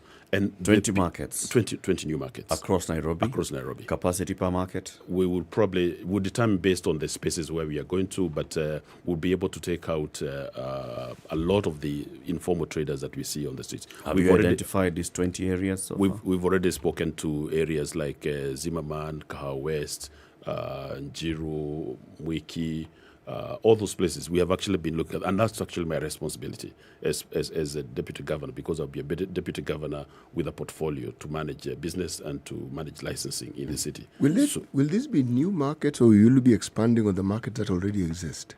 New markets. Absolutely new. We'll do new markets. We'll look for space in new areas, and where we have where you have an existing market, expanding the market is a very complicated process. We have to manage carefully because people are afraid that when you start building in an existing market, the people who have been operating there will be disenfranchised. Yes, exactly. So we have to be very careful about that. It's best even to try and manage, create new markets so that we are not disrupting people's business. Because by the time you say you're building, where would they be trading? But what I want to ask is, when you talk about hawkers, they're able to ply their trade because they know where the clientele is going to come from.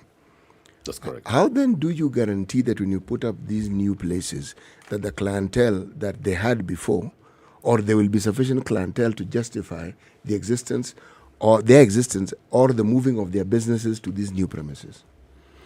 I think the challenge that we have with all this is the access.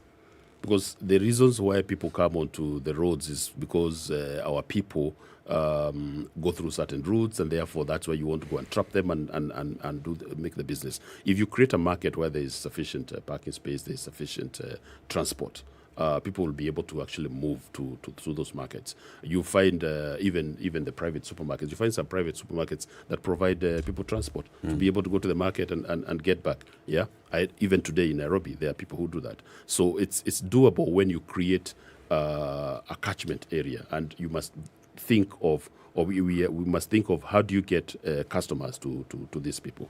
That's the one side when you have formal markets. I said earlier, where you have the informal trade, where you have the hawkers, you're going to trade between, say, 3 and 6 in a certain location. So that could be Moi Avenue. That could be Kinyara Avenue, whichever street we choose to actually do that. There, the traffic from the offices, people who are going to the public transport terminal, they'll be able to pass through, pick their stuff, and go. So it will be a two-pronged approach to ensure that we get people to interact in their normal, the way we are doing lifestyle banking. When I give the example of banking, where we say you can bank on your phone, you can bank from your house, you can bank from the same thinking, that you must provide me services where I need them. You must provide me, you must meet me at my point of passion where I have a need, and that is a point where I need to be able to get the service that you're offering. And that is what we want to do. So the design of the city should be based on what people need, not what we think. Not what you think yes, that people will need. Yes, when I'm hearing you speak, Joroge, I'm excited at the fact that there's a prospect But at the same time, I'm getting very many question marks in my head because I'm not hearing a concrete plan. Now, you're a man who has run, operations of a serious multinational bank in the country. You know, by the time you open a branch, you have mapped out everything. Yes. I'm asking you about these 20 markets, and I'm not hearing the mapping out. We have seen various attempts at creating and expanding markets in Nairobi. Westlands Market has taken over 10 years. It's still some structure there. And one of the things about that structure is those things that you're talking about, access, the road that leads to this market, the parking around this market, even for goods that are, trucks that are bringing in goods and wares into this market. Completely shambolic. I'll give you another example. Your home county, the one where you wanted to be a governor, and we talk about this all the time, Nyandarua. On your way to Nakuru, there's Sokomjinga. That's in Nyandarua County, isn't it? Yes, it is. The county government came up with a market a few meters from Sokomjinga. It took forever for traders to move there. Why? Market was built. It did not really factor in that these traders are not hawkers. They are mini to large scale wholesale traders. So not enough space, not enough parking space for vehicles. So if we talk about 20 new markets, and I'm not hearing that story of this is how the markets would operate, this is how the markets would then bring in the footfall to the people, you'll have white elephants. I think you make a good point, but talking about the markets and the Westlands market in particular, actually, I should say that unlocking of the blockage you had with the Westlands market was done by Honorable Johnson Sakaja in terms of ensuring the market is completed and that people have moved into that space. We were there the other day with him, and we found that part of the basement is still not complete. So this is a piece of work that will ensure we give priority to complete and ensure that people can actually come and park. Because if you can come and park in the basement, then you can go up and do your shopping and go back into your car and move off. So the challenge is that the piece of work was done, but it wasn't completed. But when it's completed, I assure you the market will work. It will function properly. When we look at other places to work, and we've gone to other places, like, for example, there is a market that has been done at Dagoretti in Gando. And it's sort of several floors. And, of course, people say, if I'm on third floor or whatever floor, how will people ever know that I'm in there? So we need to look at different designs of how do you ensure that people can walk into those markets or can get into those markets to be able to do their shopping. If you make it an attractive space, people will go. That is why people go to multi-level shopping malls in the Western world, and they actually go and they're able to do their shopping. So this is the same thing that we want to create. So our markets, we want to do them in a different way to be able to attract people who feel this is a good space to be in, this is a good space to go to, this is a good space to go and buy your wares. So the process of designing and implementing that is going to be done when we're in government. This is a policy statement we have made that we are going to have 20 new, because we believe that there is need for that from the data that we see in terms of the number of people we have. You know, not very far from that Westlands market, we have Sarit. Yes. That Westlands market existed even before Sarit was ever conceived. Sure. Look at the metamorphosis Sarit has undergone. Now, the reason why it keeps attracting people is just that convenience, the one simple thing. You are able to find parking. Correct. You're guaranteed. Now, when we talk about then a project that is still incomplete and the basement, which is supposed to be the parking, is incomplete, that already creates a problem in one's mind. We know how congested Westlands can be. The moment you cannot park, then even the idea, the attraction, if anything, the project repels you. You suddenly feel this is not a place I would actually like to go to. I look at a simple market like Kenyatta Market, okay? Kenyatta Market thrives because it has parking, uncomplicated. It's known for its nyama choma and whatever else it actually offers. Now, I am saying that when we talk about the things that will ensure that that business actually does what it's supposed to achieve, you are falling into the trap and the category of politician who tells us things that we've heard before. No, we are not. I don't think we are falling that. We are saying we will unlock that problem. The problem of the market in Westlands. But you know, they all specifically, say it. Yeah. Everybody says they're going to unlock it. They just tell us how different they're going to be. Yeah. Mr. Joro, the point I'm making is this. your intentions are clear and they sound good. What guarantee do we have that it will actually bear the fruits you say it will bear? I think the guarantee can come only from the credibility of the leadership that we are putting in place. Because we have Johnson Sakaja as the governor. He's never been the governor of the city. And Joro Mushiri as his deputy. I've never been the deputy governor in the city. We are assuring you that our approach to service delivery, our approach to solutioning for the problems of the people of Nairobi is going to be different, because that is really where we come into this. When you look at that space, and you've given a good example of Sarit Center, they've been reorganizing and rearranging and making sure that people can access the shopping mall and be able to do their things. It's the same thing that you'd want to do with a government investment. Personally, I'm not sure how they decided to set it up and do it that way and leave the basement incomplete before they got to open it up. But I think it's a symbol and a sign of the kind of political goodwill I was talking about. And once we are able to say that I want the governor of the city to be able to go and shop in the Westlands Market, just like he can shop in Sarit Center, then I must do the standards. I must give it the standards that are commensurate with that, because it's not an issue of funds. We have sufficient funds that we collect in the city. We should be able to do the market well. And that also gives us the ideas about how to design the future markets that we are going to design. And when we get feedback, like I've just mentioned, of the market in Gando, right? So we know what has been done in the past is not what to be done.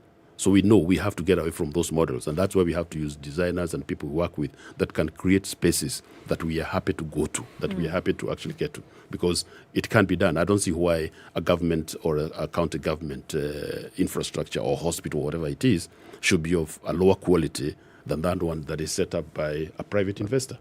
Yeah. One question that comes to mind, I mean, looking at the institution of the NMS in Nairobi a couple of years ago, right? And then we've been able to see some things that they have done. I mean, it was like a new messiah when some folks in South B, South C opened their taps after 20 years and water came flowing out, right? There is looking at 24 new hospitals built in the city, right? Certain things having happened over time, and then they seem to be getting something right. So I think the question comes in then that for anybody who's coming in is that there will be a collaboration with the NMS. Will it be chucked out completely? How will the two then work together? Where it would appear that the NMS has been able to sort out things that were the bane of the existence of Nairobi for 20, 25 years. I think the NMS has had mixed successes, if you ask me. Of course, they've been able to do certain things like the hospitals you quote, like the boreholes that they've dug up, the cabros that we've seen being installed. But we must interrogate that success beyond the point of a hospital structure has been put in place. How many people have been treated in those places? Do they have medicine? Do they have health workers? Do they actually have a running system? That's the first bit to address. And I think the answer to that is that it's not as successful as we have had. The jury is still out. The jury is still out on that. The second one is about the functions of NMS. The functions of NMS, or the entity called NMS, came up as a result of failure of the regular county management structures. Right. So we are saying, and the legal setup for this actually expires with the election and stuff. So we believe that we should be able to put in place mechanisms and systems to run these functions from the normal mainstream county government, and therefore we intend to dial down the existence of the NMS. If I can jump on that, I think a lot of times when we hear, just about the different promises that would-be future leaders tell us about what they're going to do, there is the temptation to look at the breadth of the problem and then promise that everything will be sorted out. I think there's merit in saying that there's a lot to do and that it will be a difficult job to do, and that there will be certain things that we will focus on to at least get the ball rolling. Number one, are you in agreement with that? And number two, is it possible to say that there will be three things that we will at least start work on?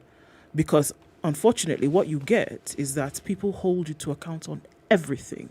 and that whether or not if you promised it that we're going to make Nairobi work, people are going to hold you to account on everything about Nairobi that doesn't work today. Is there merit in saying, look, folks, we understand that there's a total mess here and that we're going to pick 3 things that we are going to focus on? Or are we falling into the trap of overpromising because we want to be the one in the seat? No, I don't think we will overpromise. And I agree with you, we can't boil the ocean.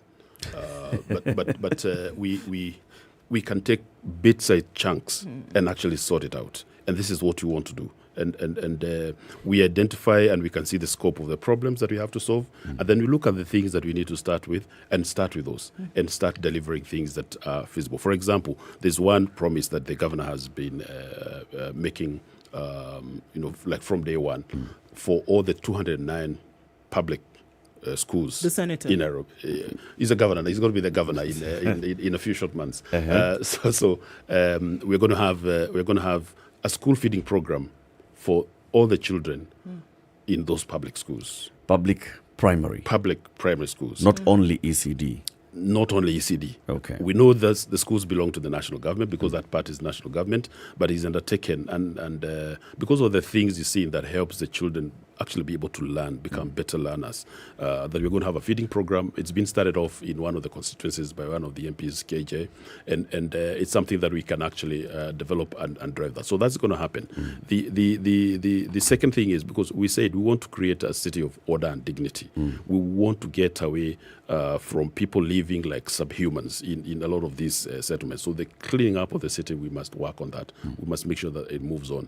We must address the health needs of our people to make sure that you can go to a hospital and get medication at the time you want it, when you want it, and when you need it, rather, and be able to actually feel that the county government hospitals are meeting your needs. So we will be able to drive that. We know the problems are many. We know the challenges are many. But the driving thing is the mood and the tone set at the top. The tone at the top is going to be set by the governor. Tell me, though, why the school feeding program? Why is that a priority for Johnson Sakaja and Mushiri? We think is a priority because you see, education has been a big contributor to people being able to take their families out of need in a lot of the cases, and for these children who live in the city, the level of poverty and the amount of need that they have is actually probably more than the pangs that you find of poverty in the rural counties. And therefore, when you for a family, when you feed their child, you give them lunch. Even the mother or the father, when they go to work or whatever they go to do, they know that their child will be fine. And when you do that, you actually affect the household budget and allow them to do other things with that particular income that they're using for that. Challenge, though. Yeah. That what you talk about is the target, as I hear, is looking at those who from low-cost neighborhoods, right? Or let's call it the slums of Nairobi. We don't have many public schools in these areas. If we talk about Nakuru, for example, Nakuru alone has over 1 million people living in Nakuru. How many public primary schools do we have in Nakuru kwa Ruben, Nakuru kwa Jenga, Nakuru Kayaba? Actually, we are not targeting only those schools. We are saying the 209 of them, all of them. Public schools, 209. Yes, so we are not... So I'm saying there's 1.5 million people who live in this space called Nakuru 1 to 3, but they don't have access to public schools. Most of their schooling is actually being done by private institutions. So they are not going to benefit. I think in terms of the access to schooling, probably part of the reason that we need to address is why are they not able to access the public schools, and if there is opportunity for us to create learning spaces for them. Because, of course, you know, the informal settlements, land is a big issue. Either it's ownership or it's availability or it's access. So we need to look at how do we reach those children in those areas and be able to support them. And I think there's nothing wrong with us deciding that if it is a school that is a private school that is in a neighborhood that has need, we can think of including it in the program. That is something that we'll make decisions about when the time comes. Well, Johnson Sakaja understands Nairobi. He's been the senator for Nairobi for 5 years. If he hasn't said public and some private schools, then he does not have some private schools in mind. And that's what I'm asking.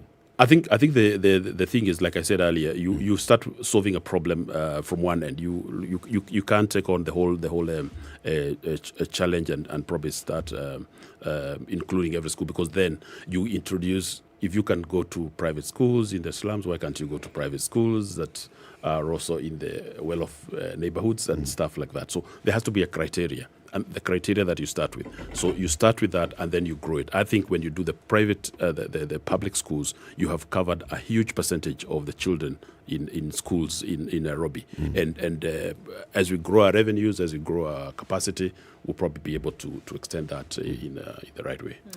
But Njoroge, thank you very much for joining us today. In the next 30 seconds, if you're to speak to your voters in Nairobi, what is the one thing that you want to tell them?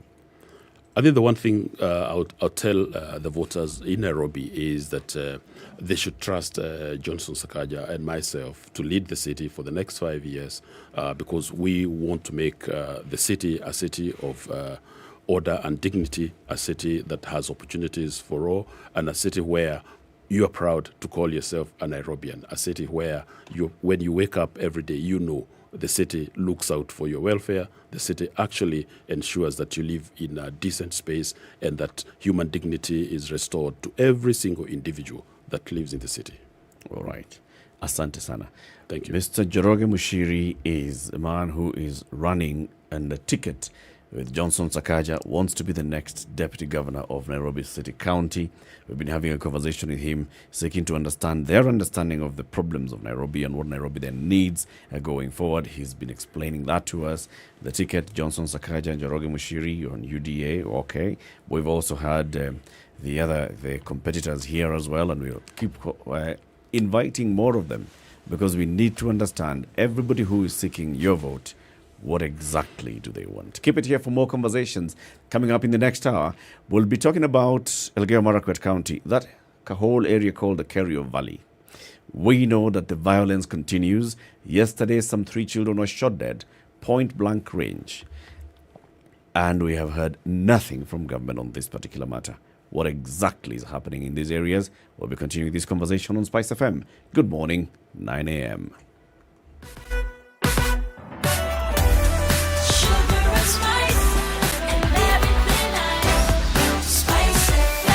Spice up your life. The latest news from around the world. 94.4 Spice FM.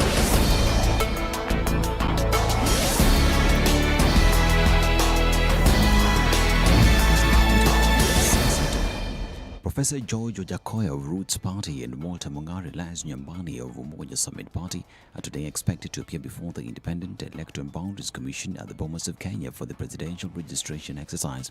Sunday, the IEBC began the registration of 16 shortlisted presidential aspirants from the initial 56 list of aspirants who were cleared by the commission to run for the presidency in the August polls. The exercise will end on Monday, June 6th. Upon registration, candidates are obligated to adhere to the Electoral Code of Conduct. Wiper Party leader Kalonzo Musyoka and the Kenya Kwanza Alliance presidential aspirant William Ruto and the Agano Party leader David Mwaure will be registered on the 4th of June. Azimio la Umoja One Kenya Coalition presidential aspirant Raila Odinga, Third Way Alliance leader Okoh, and George Munyota, an independent candidate, will be registered on 5th of June. Other aspirants enlisted for the registration include independent candidates Dorothy Kemunto Nyang'ori to appear on Tuesday, Gibson Nyaruya Ng'ang'a, who will appear on Wednesday, James Kamau Thursday, and Jeremiah Nyaga and Juliet Munyeki to appear on Friday. On the last day of the exercise, IEBC will host Safina's Jimmy Wanjigi, Jerry Kathangwe Ford Sili, and Muthiora Kariara, who is running as an independent. The aspirants will be required to show compliance with Chapter 6 of the Constitution on leadership and integrity and submit clearance certificates from relevant agencies in the week-long presidential nomination. Remember, entire Standard Media Group is following up on this development and will bring you the latest in our subsequent news bulletins and across various channels and platforms. Now, Bungoma Senator and Kenya Kwanza Alliance co-principal Moses Wetangula has defended his move to keep his senatorial bid despite his dealing with the Deputy President William Ruto-led coalition. Wetangula, who has been cleared by the Independent Electoral Boundaries Commission to defend his seat, says that he is not interested in personal benefits should the coalition ascend into power come August. According to Wetangula, being cleared to run in the general election has given him time to focus on popularizing DP Ruto's presidential bid. And Raila Odinga, the Azimio One Kenya presidential candidate, has slammed his rivals for rigging claims in the race to the country's top seat in the August elections, claiming that his victory is a foregone conclusion. Speaking at a political rally in Bungoma, Odinga claimed that all votes will be cast in his favor during the August polls and that stealing votes will be futile. Odinga claims that his Tengatanga opponents are getting nervous because they know he has already won, and they are making flimsy excuses by accusing him plotting to rig. And Kisumu County Government, through the City Department, has now issued a notice banning all political activities within the Central Business District. Kisumu City Manager Abala Wanga issued the notice saying no politician will be allowed to hold a political rally within the city centre. According to Wanga, the move has been occasioned by the destruction of public property that happens during such rallies. Wanga says most of the rally goers vandalize public property within the CBD, thereby hurting efforts to refurbish the face of the city through beautification programs. And police in Kerio are holding in custody a Matatu tout over alleged incitement to election-related violence after threatening vendors with ejection from the county. After the August polls, the suspect, Kipruto Vincent Koich, was nabbed following a report where he was accused of propagating violence and threatening vendors due to their different political affiliations. According to a Directorate of Criminal Investigations report, Koich had parked his vehicle to block the said vendors from carrying out their businesses. And communities in Taita Taveta County are set to benefit from several projects for climate change adaptation set to be launched today. The function will be presided over by Taita Taveta Member of Parliament Naomi Shaban, as well as WWF Kenya CEO Mohammed Awer. The projects to be launched include Dilao Dispensary, Salaita Bohol, and Lumi Bohol. The projects, which are in the Tsavo Conservation Area, stands out from the ordinary dispensaries and boreholes because they are all solar-powered. And Pope Francis is set to make a grueling trip to 2 African countries in July, despite knee problems that have forced him to use a cane and wheelchair in recent weeks. The Vatican issued a full program for the July 2nd to 7th trip to the Democratic Republic of Congo and South Sudan. There had been speculation the Pope's visit to Africa might be postponed, as was a trip to Lebanon scheduled for June. The 85-year-old Pope has been undergoing treatment for knee pain believed to be caused by a torn ligament.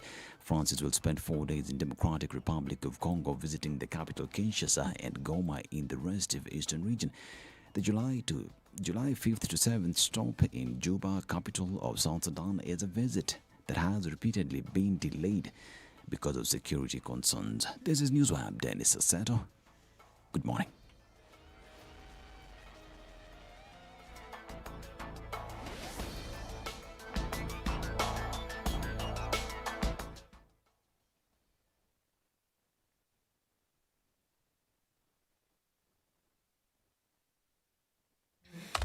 It's a crazy morning traffic-wise this Monday. Looking at what's going on back and forth on the Thika Superhighway coming into the city, not so bad. We're having traffic just beyond Survey now. Before that, it was much crazier.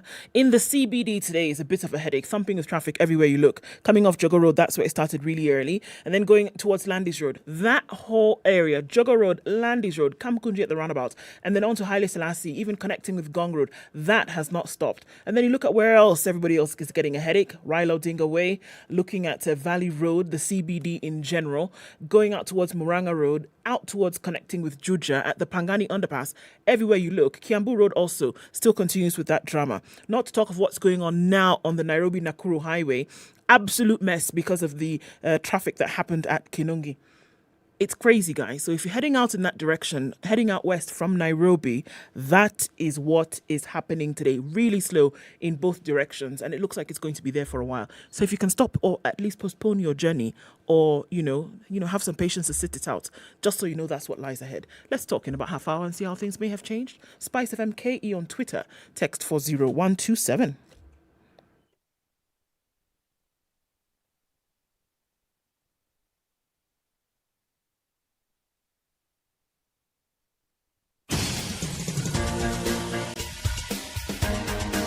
This is the Situation Room, the home of hard-hitting political commentary and penetrating insights about the state of the nation. This is a talk radio experience like no other. The Situation Room, a place for hard truths, debates, and elevated conversations. The Situation Room, witty, political, engaging, deep, controversial. In the room, we have C.T. Muga, researcher, academic, seasoned political observer, a fountain of wisdom in these politically uncertain times. Ndu Okoh, Nigerian by birth, Kenyan by choice, communications expert, Pan-Africanist, a truth seeker and believer in people power, and Eric Latiff, agent provocateur, the man in the chair, seasoned journalist, news hound, a man who believes in punching up. It is not how many down. minutes after 9? This is the Situation Room, the only way to start your day. It's 8.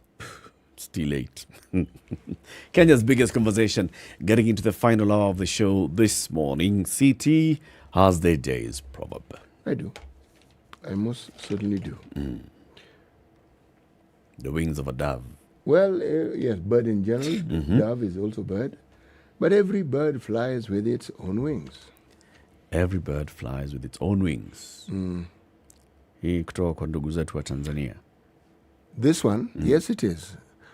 No renting, no leasing, no transfer of services. You use what you have. Yes. What is yours is what you shall use. What is yours is what you shall use. Yes, yes. This is in the, if I may use a Swahili phrase, upende usipende spirit. But it's there's not, you have no choice. Yes. Oh yeah. So if you are prudent in such matters, penda, then you'll find it is easier. Okay. Let us bring back a conversation, and this is lest we forget. We have insecurity in this country where people do not sleep in their homes, whether it's raining, whether it's not raining, it doesn't matter. There are people who just don't spend a night in their homes. There are people who don't spend a day making out a living from whatever they do as their daily sources of livelihoods. If it's going to the shamba, they don't go. If it's looking after their cattle, they don't freely look after their cattle. Why? Because of insecurity. Such an area is Kerio Valley. And Kerio Valley is within Elgeyo-Marakwet County, West Pokot County, and of course then it stretches into all these other valleys into Samburu County and in Baringo County. Insecurity in these areas has been rife for very many years, and people keep talking about and, explaining it as cattle rustling. People come carrying heavy, sophisticated automatic weapons. They fire at people. They don't fire in the air. They actually shoot at people, and they walk away with livestock. They don't come with trucks where they load the livestock onto. They actually walk the livestock away, and the livestock is hardly ever recovered. We've talked about this a number of times where villagers have just been attacked broad daylight. Yesterday, one such incident happened in Tot, Marakwet East. Bandits reportedly shot and killed 3 children and injured other people. The children were aged 8, 9, and 11 years old. These are young kids, 8, 9, 11. They were found looking after their livestock and playing. This gang opened fire and shot and killed these kids. There are families that are in mourning today in this country because of insecurity. This adds on to the issues that we've talked about here. We've talked about this issue with local leaders, with the local women leaders, with local school heads. And they've told us the same issue. And just looking at, again, just from comments that came out yesterday, it is a pain that has been festering. This is not an emergence of something new. This is picking at an old scab, and in this case, not even an old one, still picking at a very fresh wound. No sooner than had they tried to get some sense of some semblance of order from the last attack, then something like this happens, measurably more painful than the last one. Because then you're going to ask yourself, children, what really What role do they play in this? It doesn't matter who is attacking whom or who is taking what from the other. That if you need to take life from children in the manner in which it happened, this is not something that those who are in the immediate vicinity of these children feel alone, but it reverberates through the entire country. That when you see something like this, you have to ask the question, how bad must it get? And this is it, guys. When it gets to this point that children are killed in the manner in which they were killed yesterday, then you're almost hurtling down to the point of no return, unless something is done about it to stop it. Maybe even more painful, if it's possible, than the death of these children is that you know what can be done about it. You know what's going on, but you choose not to do anything about it. That probably is even more painful than the death of these young ones. Still dealing with the pain of what happened in the last attacks, because it wasn't very many months ago that we talked about it. Still dealing from the pain of that and not trying to look at that insecurity and say, guys, even with all the promises that were made, even that we are going to send, we are going to do, we are going to stop, we are going to hope, that nothing was done. And then here we are with an even worse situation than we had before. You know, it's really, really, really painful to imagine what people are going through, and it doesn't even become a national conversation. Okay? So yesterday, when after this incident occurred, the Senator for Elgeyo Marakwet County, Kipchumba Murkomen, tweeted, "Today, 3 kids who were just playing aged 8, 9, and 11 were brutally killed by bandits at Tot Marakwet East. Please, Kenyans, help me to force President Kenyatta, CS Matiang'i, and IG Mutiambai to do something to end the killings. I have attached the pictures of the murdered kids. It's painful. It's really painful." And this, elicited a whole wide conversation about this. Why do we still see this happening? Why do we see lack of proper action from the government? We know, yes, that the CS for Interior, Dr. Matiang'i, had held a meeting with the regional security team and local leaders.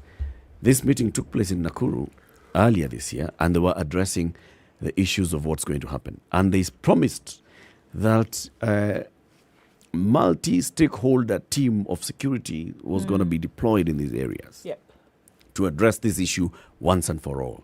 Multi-blah, blah, blah, blah, blah is we're talking about police, we're talking about the GSU, we're talking about the anti-stock, the various detachments of the police, and then some detachments from the military are going to be deployed in this area to quell the situation and to deal with the perpetrators. Since then, you have not heard one proper arrest that's been made. That this is the person who is behind, or these are the people who are behind, for example, supply of bullets in this area. Or these are the people who are off-taking the livestock. When the livestock is stolen by these supposedly young people, they end up selling the livestock to so-and-so. We haven't heard who benefits. Where do the livestock go? We haven't heard anything like, livestock were rounded up and there's been an identification parade where villagers have been told, come, identify your livestock. Nothing. So recovery, nothing. Arresting or tracking the perpetrators, nothing. Yet, we have a government that promised to take action. What on earth is going on, City? The thing that is really puzzling is how it is that we are literally repeating the same story over and over again. The fundamental difference is that different people are dying. Yes. But what is also alarming is the proliferation of weapons. Because it isn't a story where people were shot with arrows. No. Guns. So how is it that there's such a proliferation of arms in this area, even if you listen to the narrative that it's a group of people who move from place to place? Fine. Are you telling me that we suddenly have in this country a group of raiders, bandits, malcontents, whatever you want to call them, that keep evading security forces and that are beyond any measure that the government can put in place? Are you telling us that there are people who are running their own businesses parallel to that of the security in this country, and that the security forces are unable to do anything about it? Is that what we're being told? Because if every time we read of these stories, we don't hear of anything positive except that some people, some children have died. And yet, With all these atrocities, as you correctly put it, you do not hear of any positive action by the security forces, which usually take the form of an arrest. It isn't possible for anybody to function in this country with the sort of impunity that we are seeing without the support of certain people in authority. It is not possible. Ngumu. And also, it is not possible for the locals and people in authority not to know who these people are or who they work for or who is protecting them. It is not possible. With all these impossibilities in place, how then does the government explain a situation of escalating and supposedly never-ending insecurity within our borders, and yet we have security forces in the country? How do you explain it? That's why you hear the sounds of silence. That's exactly why you hear the silence. Because it's inexplicable. There is no explanation that is going to make sense as to why Kenyans are being killed with such regularity and nothing is being done about it. That's why you hear the silence. Had there been something that was explainable that would make sense, I dare say that they would have said it by now. But because it doesn't make sense, that's why they choose the path of silence. That's why the rings of silence are so loud. Because anything right now that anybody is going to say to you that would make any sense, they would have said. But because it doesn't make sense, they choose the path of silence. It doesn't make sense that you have security forces in this country and are doing nothing about this situation. It doesn't make sense. It doesn't make sense that people are dying on a regular basis. And the people who take these cattle, how far are you going to go with heads of cattle? How far are you going to go that nobody will find you? Where will you hide that they will not find you? That they cannot see you where you are? If they can sniff out one criminal across the country in a matter of 48 hours, you mean to tell me that gangs who are picking herds of cattle from a certain area cannot be found? This is what I'm saying. Because it doesn't make sense. Any explanation you give doesn't make sense, so they choose the path of silence. And I think this silence is actually conspiratorial. There's a conspiracy of silence among the elite and the leadership of Elgeyo Marakwet County, of West Pokot County, of Samburu County, of Baringo County. And of Marsabit. And Marsabit as well. Yes. If we just focus on that region of the North Rift, there is a conspiracy of silence that, you get into position of leadership or of influence and you're sworn to silence.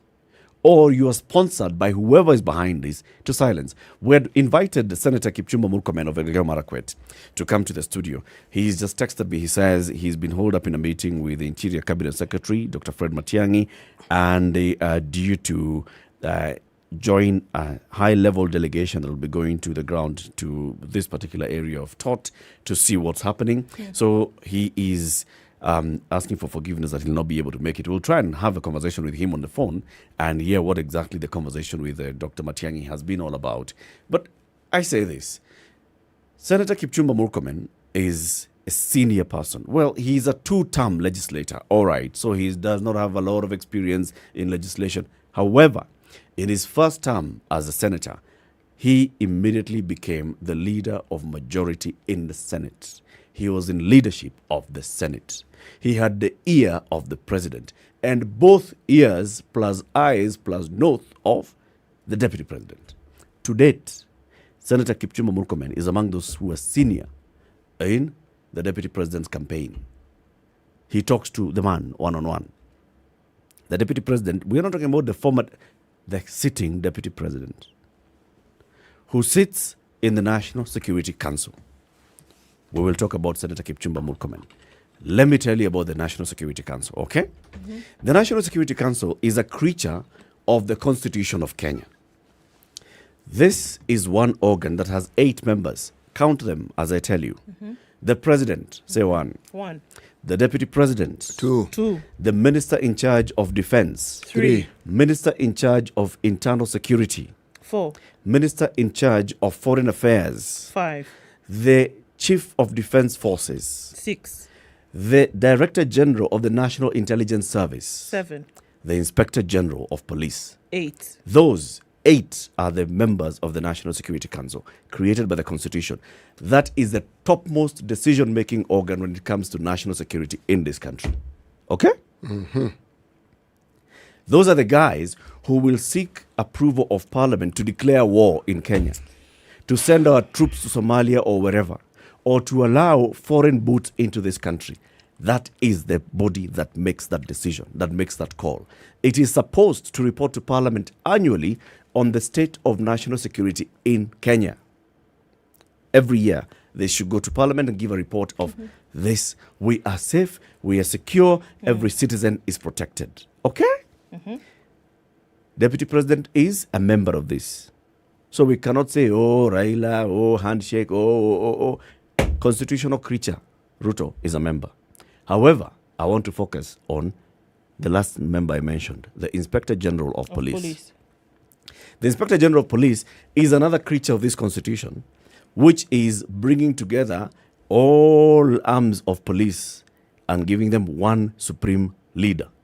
The National Police, the regular police, the Administration Police, the GSU, the whatever units, the DCI, the Anti-Stock Theft, Anti-Terrorism, Diplomatic Police, all of them report to one Inspector General of Police. Since 2010, Kenya has had 3 Inspectors General of Police. Apart from the current one, Mutiambai, the first 2 Inspectors General of Police are residents born and bred Elgeyo Marakwet. Okay? From Kerio Valley. Are we together? Yes. First 2 Inspectors General of Police. David Kimaiyo was the first one. David Kimaiyo is a paramilitary GSU officer. GSU. This man was head of the presidential escort. He was promoted, he became the commandant of the GSU countrywide. He was moved from the commandant of GSU. He went to become Kenya's focal point in a regional organization formed by the regional government to look at small arms and light weapons. That is proliferation of illegal firearms in this country. Illegal firearms are the ones that killed these 3 children. Are we together?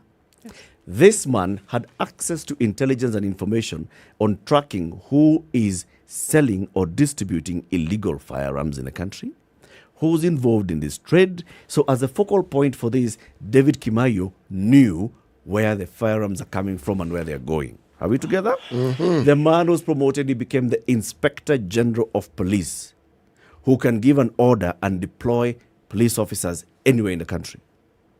He was in charge. Elgeyo Marakwet is his home county. People have been killed for years. Even as David Kimaiyo was growing up, people were being killed by so-called cattle rustlers. David Kimaiyo knows who the thugs are. I can bet you.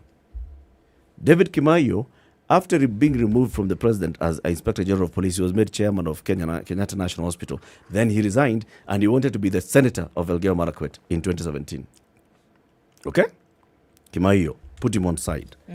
The next one, Joseph Boynet. Joseph Boynet is the immediate former Inspector General of Police. He is from Elgeyo Marakwet County.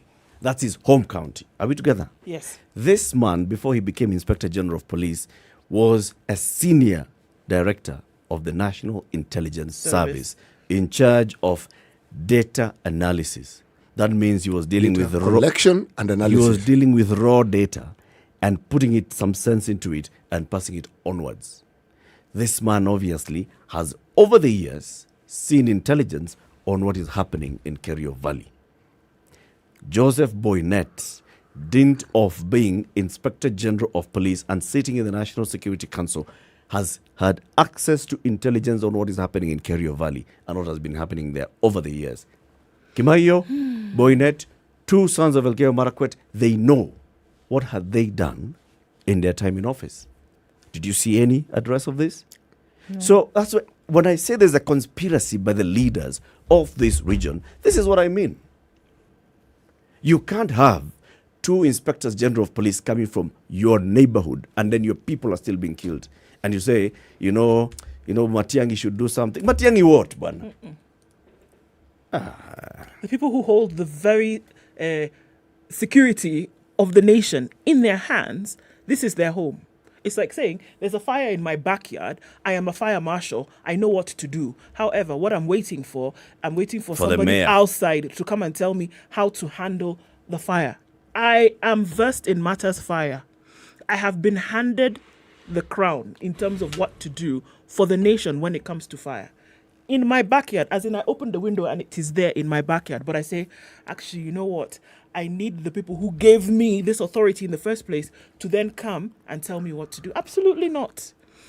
You know how we keep saying, how bad does it need to get? We are there now. How bad does it need to get? You're there now.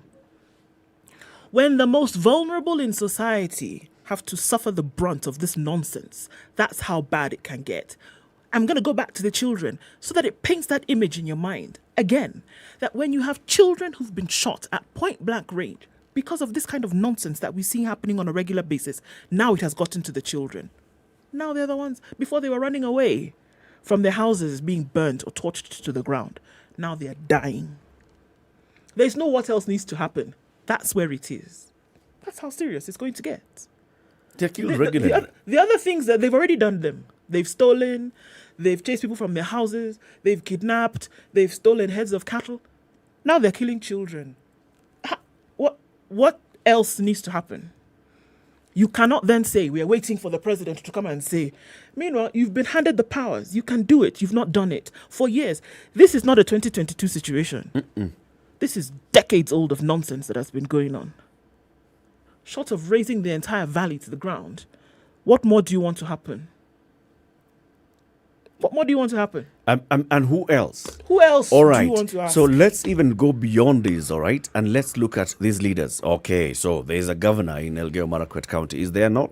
There is a senator in Elgeyo Marakwet County. This one, Kipchumba Murkomen, who was supposed to be here this morning, who is now going to the ground with a high-level delegation. There are members of parliament in Elgeyo Marakwet.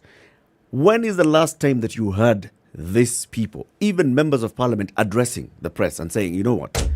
We, the members representing our people in Elgeyo Marakwet, in Samburu, in West Pokot, we are here. We want to call out on this particular matter. We are saying that we will not attend any business in parliament until an issue is brought to the fore. We are demanding a statement from the Minister for Interior. When did you last hear the representatives of the people speak? What is this thing that this clearly disabled leadership in this region, what business is it that they're getting benefit from that far surpasses the lives of the people they swore, because they did swear to protect? What is it? Because this isn't a question of one clan fighting another. No, this is business. This is business, because behind every banditry attack, there's not very far behind it, there's usually livestock lost. So, give it any branding. Call it banditry if you wish. But the moment you hear of the sort of ammunition that is actually prevalent in this area, you know, it isn't a G3, yeah? No. These are sophisticated weaponry. Where do they get it from? And the cost, where do they buy it from? Kima your nose. I'm telling you, there's no way. Commandant GSU, okay? Yes. Inspector General of Police. But in addition to that, head of the small arms and light weapons in the country. And these are the things we're talking about. You're talking about handguns. Yes. You're talking about rifles. You're talking about submachine guns. Those are what they are referred to as small arms and light weapons. Yeah, those ones.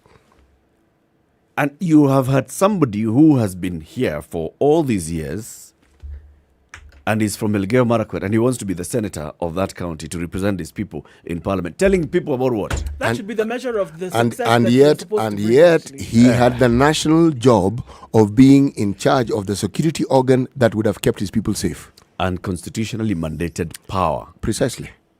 Now, to do it. You didn't do it.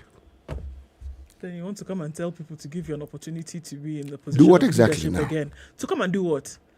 Bury your people. That's essentially what you're going to say. Now, we're giving you now the power to come and actually put your people in the ground. Do you now understand how it is when we had a politician in Baringo County saying, folks, you know, why don't you allow us to also have arms? Yeah.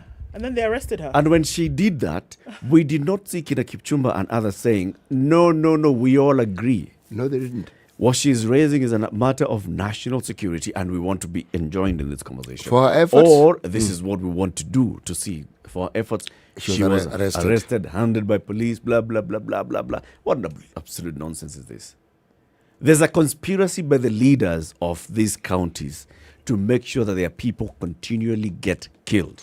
Or rather, they benefit from it. It's not just killed, impoverished. Because if your wealth is your livestock, and that keeps taken away, it means you are guaranteed.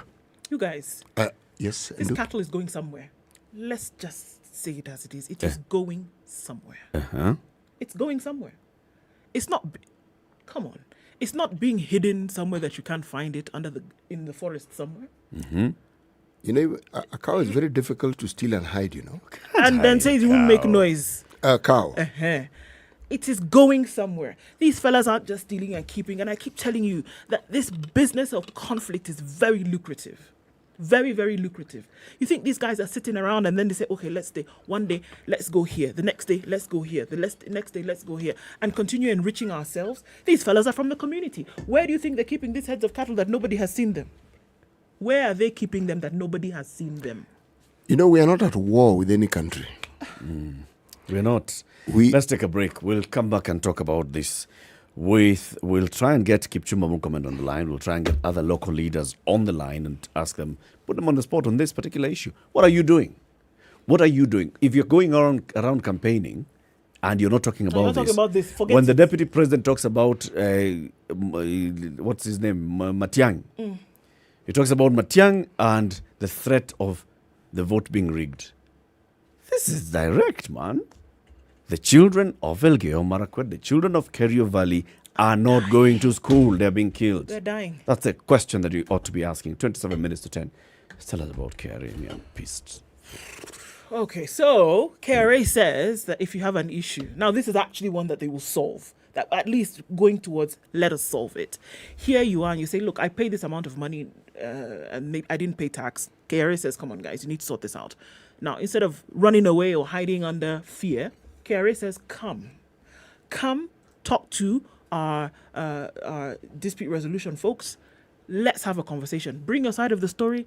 Let them also tell us what somebody in between the two of you mediating this and saying, okay, let's find the most beneficial solution for everybody. And then you run away from this business. You can continue with your work, have your installments paid if that's what need be, or, totally throw out the claim if that is the thing that needs to be done. So KRA is saying there is an option to get away from this past or this historical issue of continually fighting with the agency. Come and let us talk. 26 minutes to 10. Let's take a quick break. We'll be back shortly.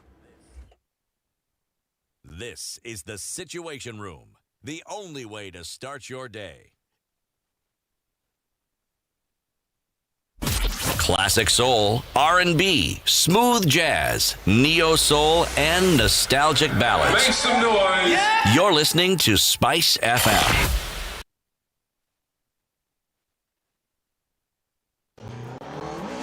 The World Rally Championship is back again on Kenyan soil from the 23rd to the 26th of June 2022. Tune in to the Spice Drive with me, Edward Quach, to find out more about how KCB has made it possible for you to enjoy all the action.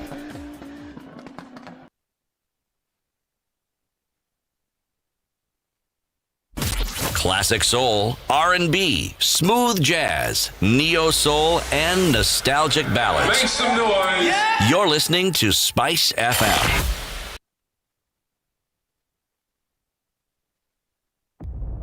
At KTN Home, we are all about the action.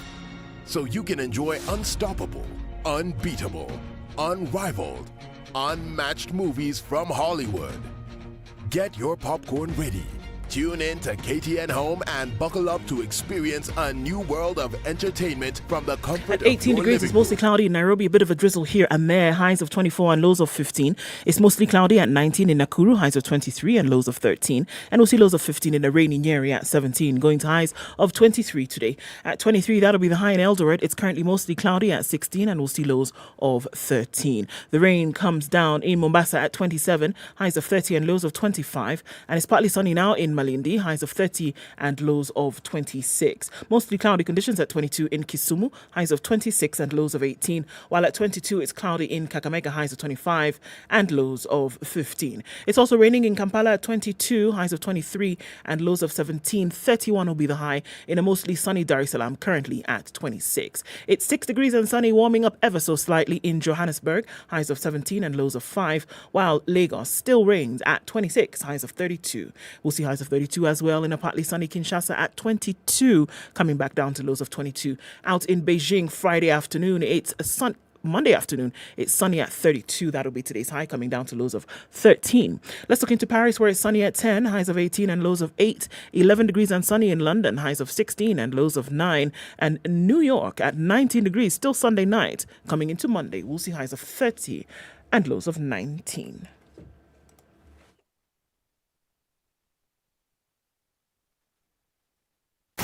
Are you ready? Okay. Spice FM.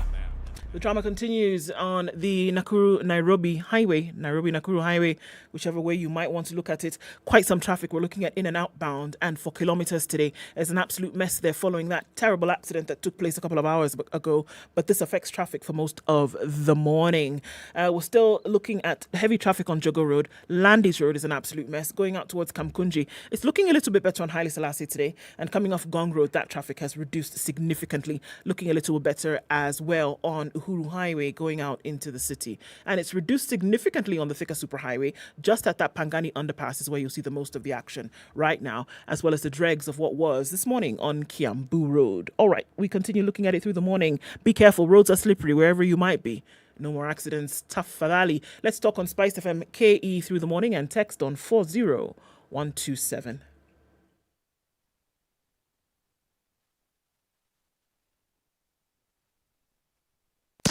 Business News with Spice FM. I'm Dennis Aseto.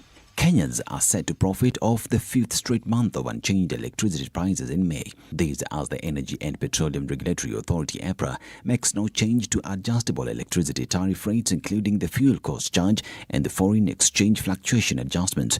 The hold, however, comes against costlier fuel prices alongside a weaker Kenyan shilling.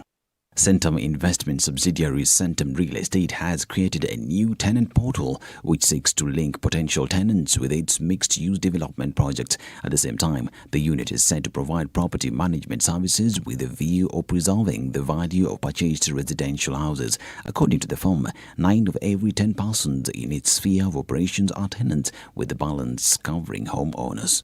Kenya's private sector has to date contributed a total of 6 billion shillings to the National Tree Growing Campaign in an effort to further demonstrate the sector's commitment to engage in public-private partnerships anchored on sustainable solutions geared towards increasing Kenya's forest cover. Speaking during the launch of the accelerated National Tree Growing Campaign at State House, Nairobi, Kenya Private Sector Alliance CEO Carol Kariuki expressed the commitment of the business community to partnering with the government in combating the challenges arising from climate change.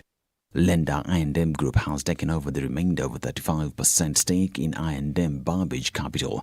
The deal, which makes the advisory unit a wholly owned subsidiary of the bank, follows the completion of all prerequisite conditions. I&M Burbage Capital offers advisory services including capital raising, mergers and acquisitions to clients across sub-Saharan Africa. For Spice Business, I'm Dennis Aseto. Spice FM Business.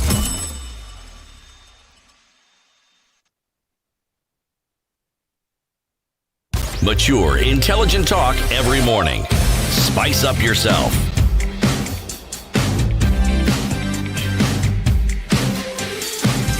It's 20 minutes to 10. Mornings done right. 94.4. In the valley, the Kerio Valley to be specific. And what's been happening there? Yesterday, some heavily armed gang went in and killed 3 children in Tot village of this particular county. And this is just in addition to what has been happening. We spoke to local leaders before. And remember one of those stories where we were told these guys were just, walking by. They noticed a woman and her kids in a small garden. They shot and killed them. And they went and found other villagers and told them, you guys, how useless can you be? So like now we've killed your people there and you're not even aware. That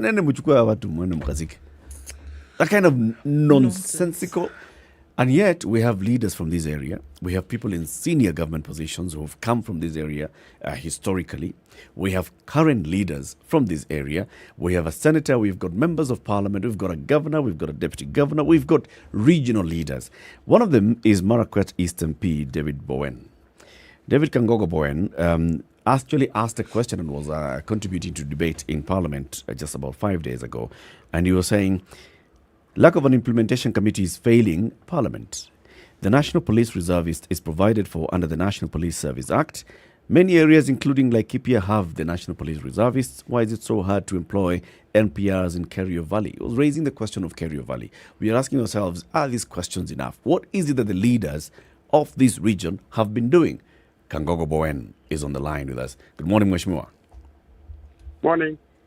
Thank you very much for joining us in this conversation.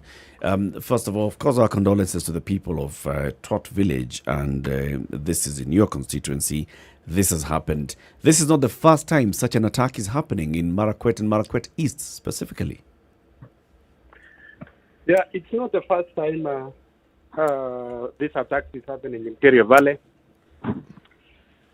It is actually historical because in 2001 we lost about 71 people in what's called the Mukutwa massacre. Mm-hmm. And thereafter also there were about 15 kids who were killed when there was polio vaccination in Tot. Mm-hmm. Thereafter again we lost about almost 10 people in Nyeri. There's been a series of attacks in Marakwet East. Yeah. And we have raised the issue both to the national government. We have said it in the floor of the House, in Parliament. We have addressed many press conferences. So, but it seems the government is not serious about the insecurity in Kerio Valley. The worst is what happened even yesterday when we already have 4 people in mortuaries who were killed last week. And yesterday around 11, actually I was somewhere there. I was presenting my nomination papers to IBC. That's around 11. That's when I was told that there was an attack in Tot. And after 1 hour, we found that they had killed 3 boys, very young boys of standard 3 and 4. And they ran away. They took away also many livestock. They also killed another elderly man. And then at that point, that's when we mobilized the ambulances around because there were about 7 others who were injured. Some are in Kapsoar Hospital and some are also in MTRH, Moi Teaching and Referral Hospital, Eldoret. So this is historical, like you're saying, Mheshimiwa. Yes. But it also sounds like, apart from, demanding statements on the floor of the House, apart from addressing press conferences, what else have the leaders of Elgeyo Marakwet done historically to have this matter mainstreamed as a national security issue? I want to tell you we have engaged even as leaders, both in the site of Elgeyo Marakwet County, Baringo County, and West Pokot County. Especially, I can say on the other side of West Pokot, they have been very cooperative because we have had meetings with my counterpart, Mheshimiwa Lochakapong of Sikor, who is my neighbor there. Together with all our MCAs, we have formed the peace committees of elders and also these young people, these guys who are herding animals in Kerio Valley. And that one culminated into a peace meeting, which was even attended by the Deputy President on 30th of July 2019. And there were some things we agreed at that time, like, for instance, when animals are stolen from my site going to West Pokot, my people should not follow those animals because in the process of following, there will be a conflict, there will be a fight, and there will be a loss of life. So it upon the member of parliament on that side, together with this committee, to work and return that and the animals peacefully. But again, I want to tell you that what we are experiencing now is not the normal cat rustling where people just steal animals. Number one is the cat rustling has been commercialized. It means then there are some people somewhere waiting for these animals to profit in a way. Yep. And these are the same people who are financing now these attacks and raids. But of Number course, two- Mheshimiwa Kangogo, anybody who just does a casual glance into what has been happening in this Kerio Valley can tell that this is now commercial. It is not cattle rustling, as one of those things which is rites of passage and all. It is commercial, and it's now criminal. This is not new. I'm sure even when you're having these conversations with the national government and local leadership, you're already identify these as criminal activities. Yes. So are you saying that the government is not aware who the criminals are? Let me tell you, the government is aware they are criminal. We have given names. We have given names to Matiang'i when he came there at Thought. We have given names to the IG Mutyambai. We have given names to DCI. We know these criminals. So what the government is doing is that they're just turning a blind eye the view of Kerio Valley. And the promises they have been giving us. For instance, they're saying that they are going to arrest these people within 7 days. And the criminals, even during those peace meetings, some of them, even their intelligence of these criminals, they are also present in those meetings. And they go report those criminals that this is what the CS said, this is what the IG said. But now, 7 days ultimatum given by the government passes, and there is nothing happening. And you will see that the 8th, the 10th day, they attack. So what I'm trying to say is that the government has totally neglected the people of Kerio Valley.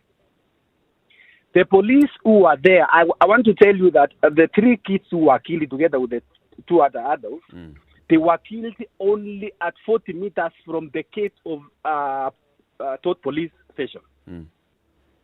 The criminals attacked at around 11, and what they did is that they surrounded the GSU camp of Thought so that no GSU, not even a single GSU officer got out of that camp.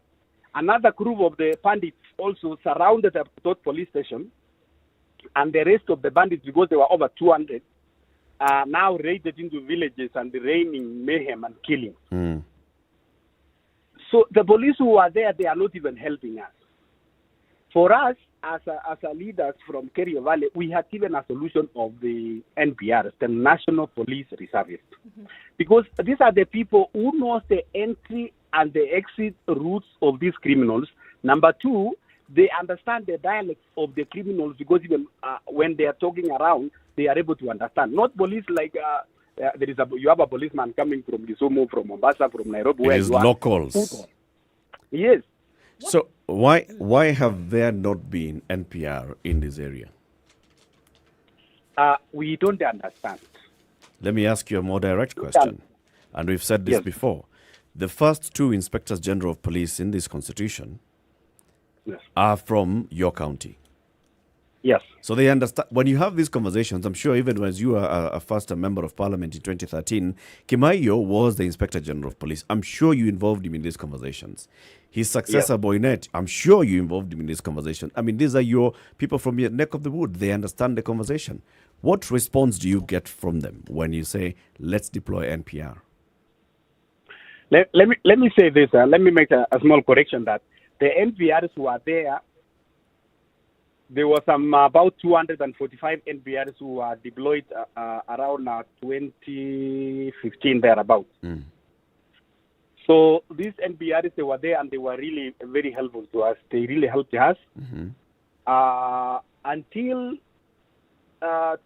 this last year, 2020, around June, when the CS Matiang'i came and said that this NPR is not necessary. He's going to establish a rapid deployment unit in Kerio Valley, and he accuses the NPRs that they are part of the criminals. He also said that they are militiamen, they are political militiamen. I don't know for who. So, and they were removed. All of them, they were removed. From the first day they were removed, up to today, there was been a constant attack almost every day. But don't we find ourselves... Sorry, Mheshimiwa. And I don't want to... I understand what you're saying, and if these names are known to security forces, if they're known to police, if they're known to local leaders, known as at national government level, what would be the reason why you know the names of these individuals, you know who they are? I mean, yes, you've talked about the aspect of, turning a blind eye, but what would be the reason for not going after these fellas if you know who they are and you're making promises on this side? And from local leadership demanding that something actually be done. What would be the reason behind not going after these people for whom you know exactly whom they are? What happens is that, these criminals also, they are very dangerous. And some of the locals, the people who are giving out this information also, they fear them. Because and are they working on their own, these criminals? Yeah, they are. Some of them, they are even friends with the police.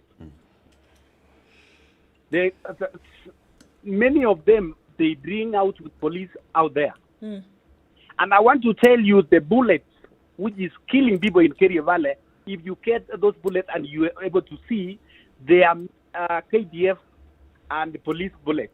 These criminals, in fact, the police are part of the killings in Kerio Valley because they are the ones actually selling those bullets to those criminals. Because we have collected some of those, the Makanda, shells. Yes. Those are shells, these are. And if you check, they are GOK bullets. So, what I'm trying to say, there is a way I think the police benefit. Number two, it is the laxity of the police. Many of the police who are there, actually, some of them, they are convinced to say, okay, wewe ndio utakuja kumaliza hii shida. Mimi hii shida imekuwa historiko hapa. Unataka kumaliza maisha yako alafu utakuwa namna gani? So they don't get out because that is the laxity of the police. They are saying, no, we should not risk our lives for an historical issue which has been there. Yeah. So as local leaders then, as member of parliament, as a representative of the people, this is your second term in parliament. What's your stand then? If the local administration says, this has been there for long and we are not going to deal with it, you and your fellow members of parliament, what is your stand? What is your game plan? Let me say this. There is nothing more we can do as leaders rather than just identifying those criminals.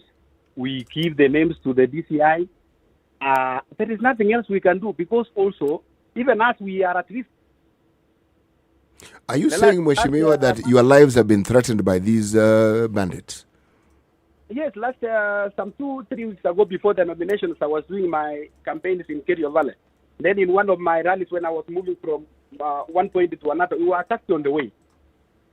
And some of my two people, they were shot there. Those they were just injured, they were not killed. I had to use my vehicle to take them to hospital, and it took almost 2 hours for the police to arrive, and we were attacked only 200 meters from Kapkobil, Chieshuka. So even us, we risk our lives because we have nothing else to do. So we have reported to the government. Are your hands completely tied, Mheshimiwa? Sorry? I want to put it to you that your hands are not completely tied. And I've been going with this theory this morning that the local leaders are part of this conspiracy to continue with this killing. Because I do not want to believe, and I want to put it to you, that this is not the only thing you can do, just going to the police and reporting. As leaders, do you not feel that you have more power to lead your people, to get solutions to your people? You have been elected in current government and in the previous government into parliament by the leading party. Now you are seeking re-election. In which party are you seeking re-election? UDA. UDA. And this is the party that is being led by the sitting deputy president, being very vocal, being very visible in this region. Are you telling me that the deputy president of the republic, plus the leadership of Elgeyo Marakwet, West Pokot, Baringo, cannot do more to have this issue highlighted and demand immediate action? Our constitution is clear. It is the responsibility of the police or our security people to protect the people's lives and the property. even the deputy president, what can he do? He can himself. He's been involved in this issue of insecurity. He came to commission about 300 NPRs. Those NPRs actually, in fact, I think if it was not the deputy president involving himself into these NPRs, I think the NPRs would have been there. Because when he came to commission, they were called the militia of the deputy president. And that's why the government actually removed all the NPRs. They were saying that they were the militia of the deputy president. Number two, for us as a leaders, I want to say this. The problem we have in Kerio Valley and the entire North Rift is only one constituency called the Tiati constituency. The Tiati constituency, this is a constituency where the bandits actually reside. They are attacking Laikipia, they are attacking Baringo Tuken, they are attacking Turkana, they are attacking Elgeyo Marakwet County. Where we have also told the government the source of militia and these guns and ammunition is in Tiati. At Tiati, where kids don't go to school, as in Elgeyo Marakwet County and even the neighboring counties, we plan to take our children to school. We are planning to build these even churches. In Tiati, there is nothing happening. So the source of insecurity is not Rift, is Tiati. And we have engaged as leaders, including engaging the leadership of Tiati to establish schools and do this and that. Because, the problem also is when people, they are not going to school, when people, they are not even churches, what else are they in their mind? It's just about killing animals and killing people. Mheshimiwa David Kangogo Bowen. It's the responsibility of government also to take infrastructure there, to do development there, to build schools there, so that also they change the livelihood of those people. Have you had a conversation with William Kamket, the MP for Tiati? We have had a conversation with William Kamket, who is not even serious himself. Okay. He is not actually serious about the security. We have had attended meetings, including where the CS Machang is coming to talk, and Kamket is not attending. So it's in a way, the way you are putting it, that in a way it's a problem lies also with us as leaders. So it starts also with us, because when we have done this with Professor Lonyangapu in West Pokot, with all our leaders, on the other side of Baringo, we are not seeing serious commitment, especially in Tiati constituency. Okay. Mheshimiwa, we thank you. Problem emanates from Tiati. We thank you very much for speaking to us this morning. We'll be following up on this particular matter to see what's happening on the ground. But again, as I finish, the problem in Kerio Valley, like I said, it has been commercialized. Number two, if you see those guys, those young kids who were killed, they were not even near animals. These bandits now, they are targeting, killing, and also like displacing people. They want to acquire more grazing land. Yeah. They are becoming now expansionists. That is the issue which we cannot even address as leaders. If the government is not, especially the president himself, must address this insecurity. Thank you very much, Mheshimiwa. Thank you for joining us as well on this conversation. We will keep tracking this conversation until we have sufficient security across the country. Kenya's biggest conversation. Thank you for tuning in today. We'll be back tomorrow morning. It's now 10 a.m.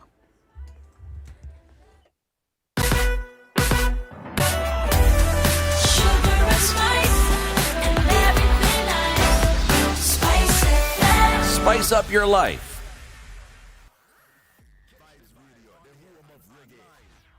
The latest news from around the world. 94.4 SpiceFM.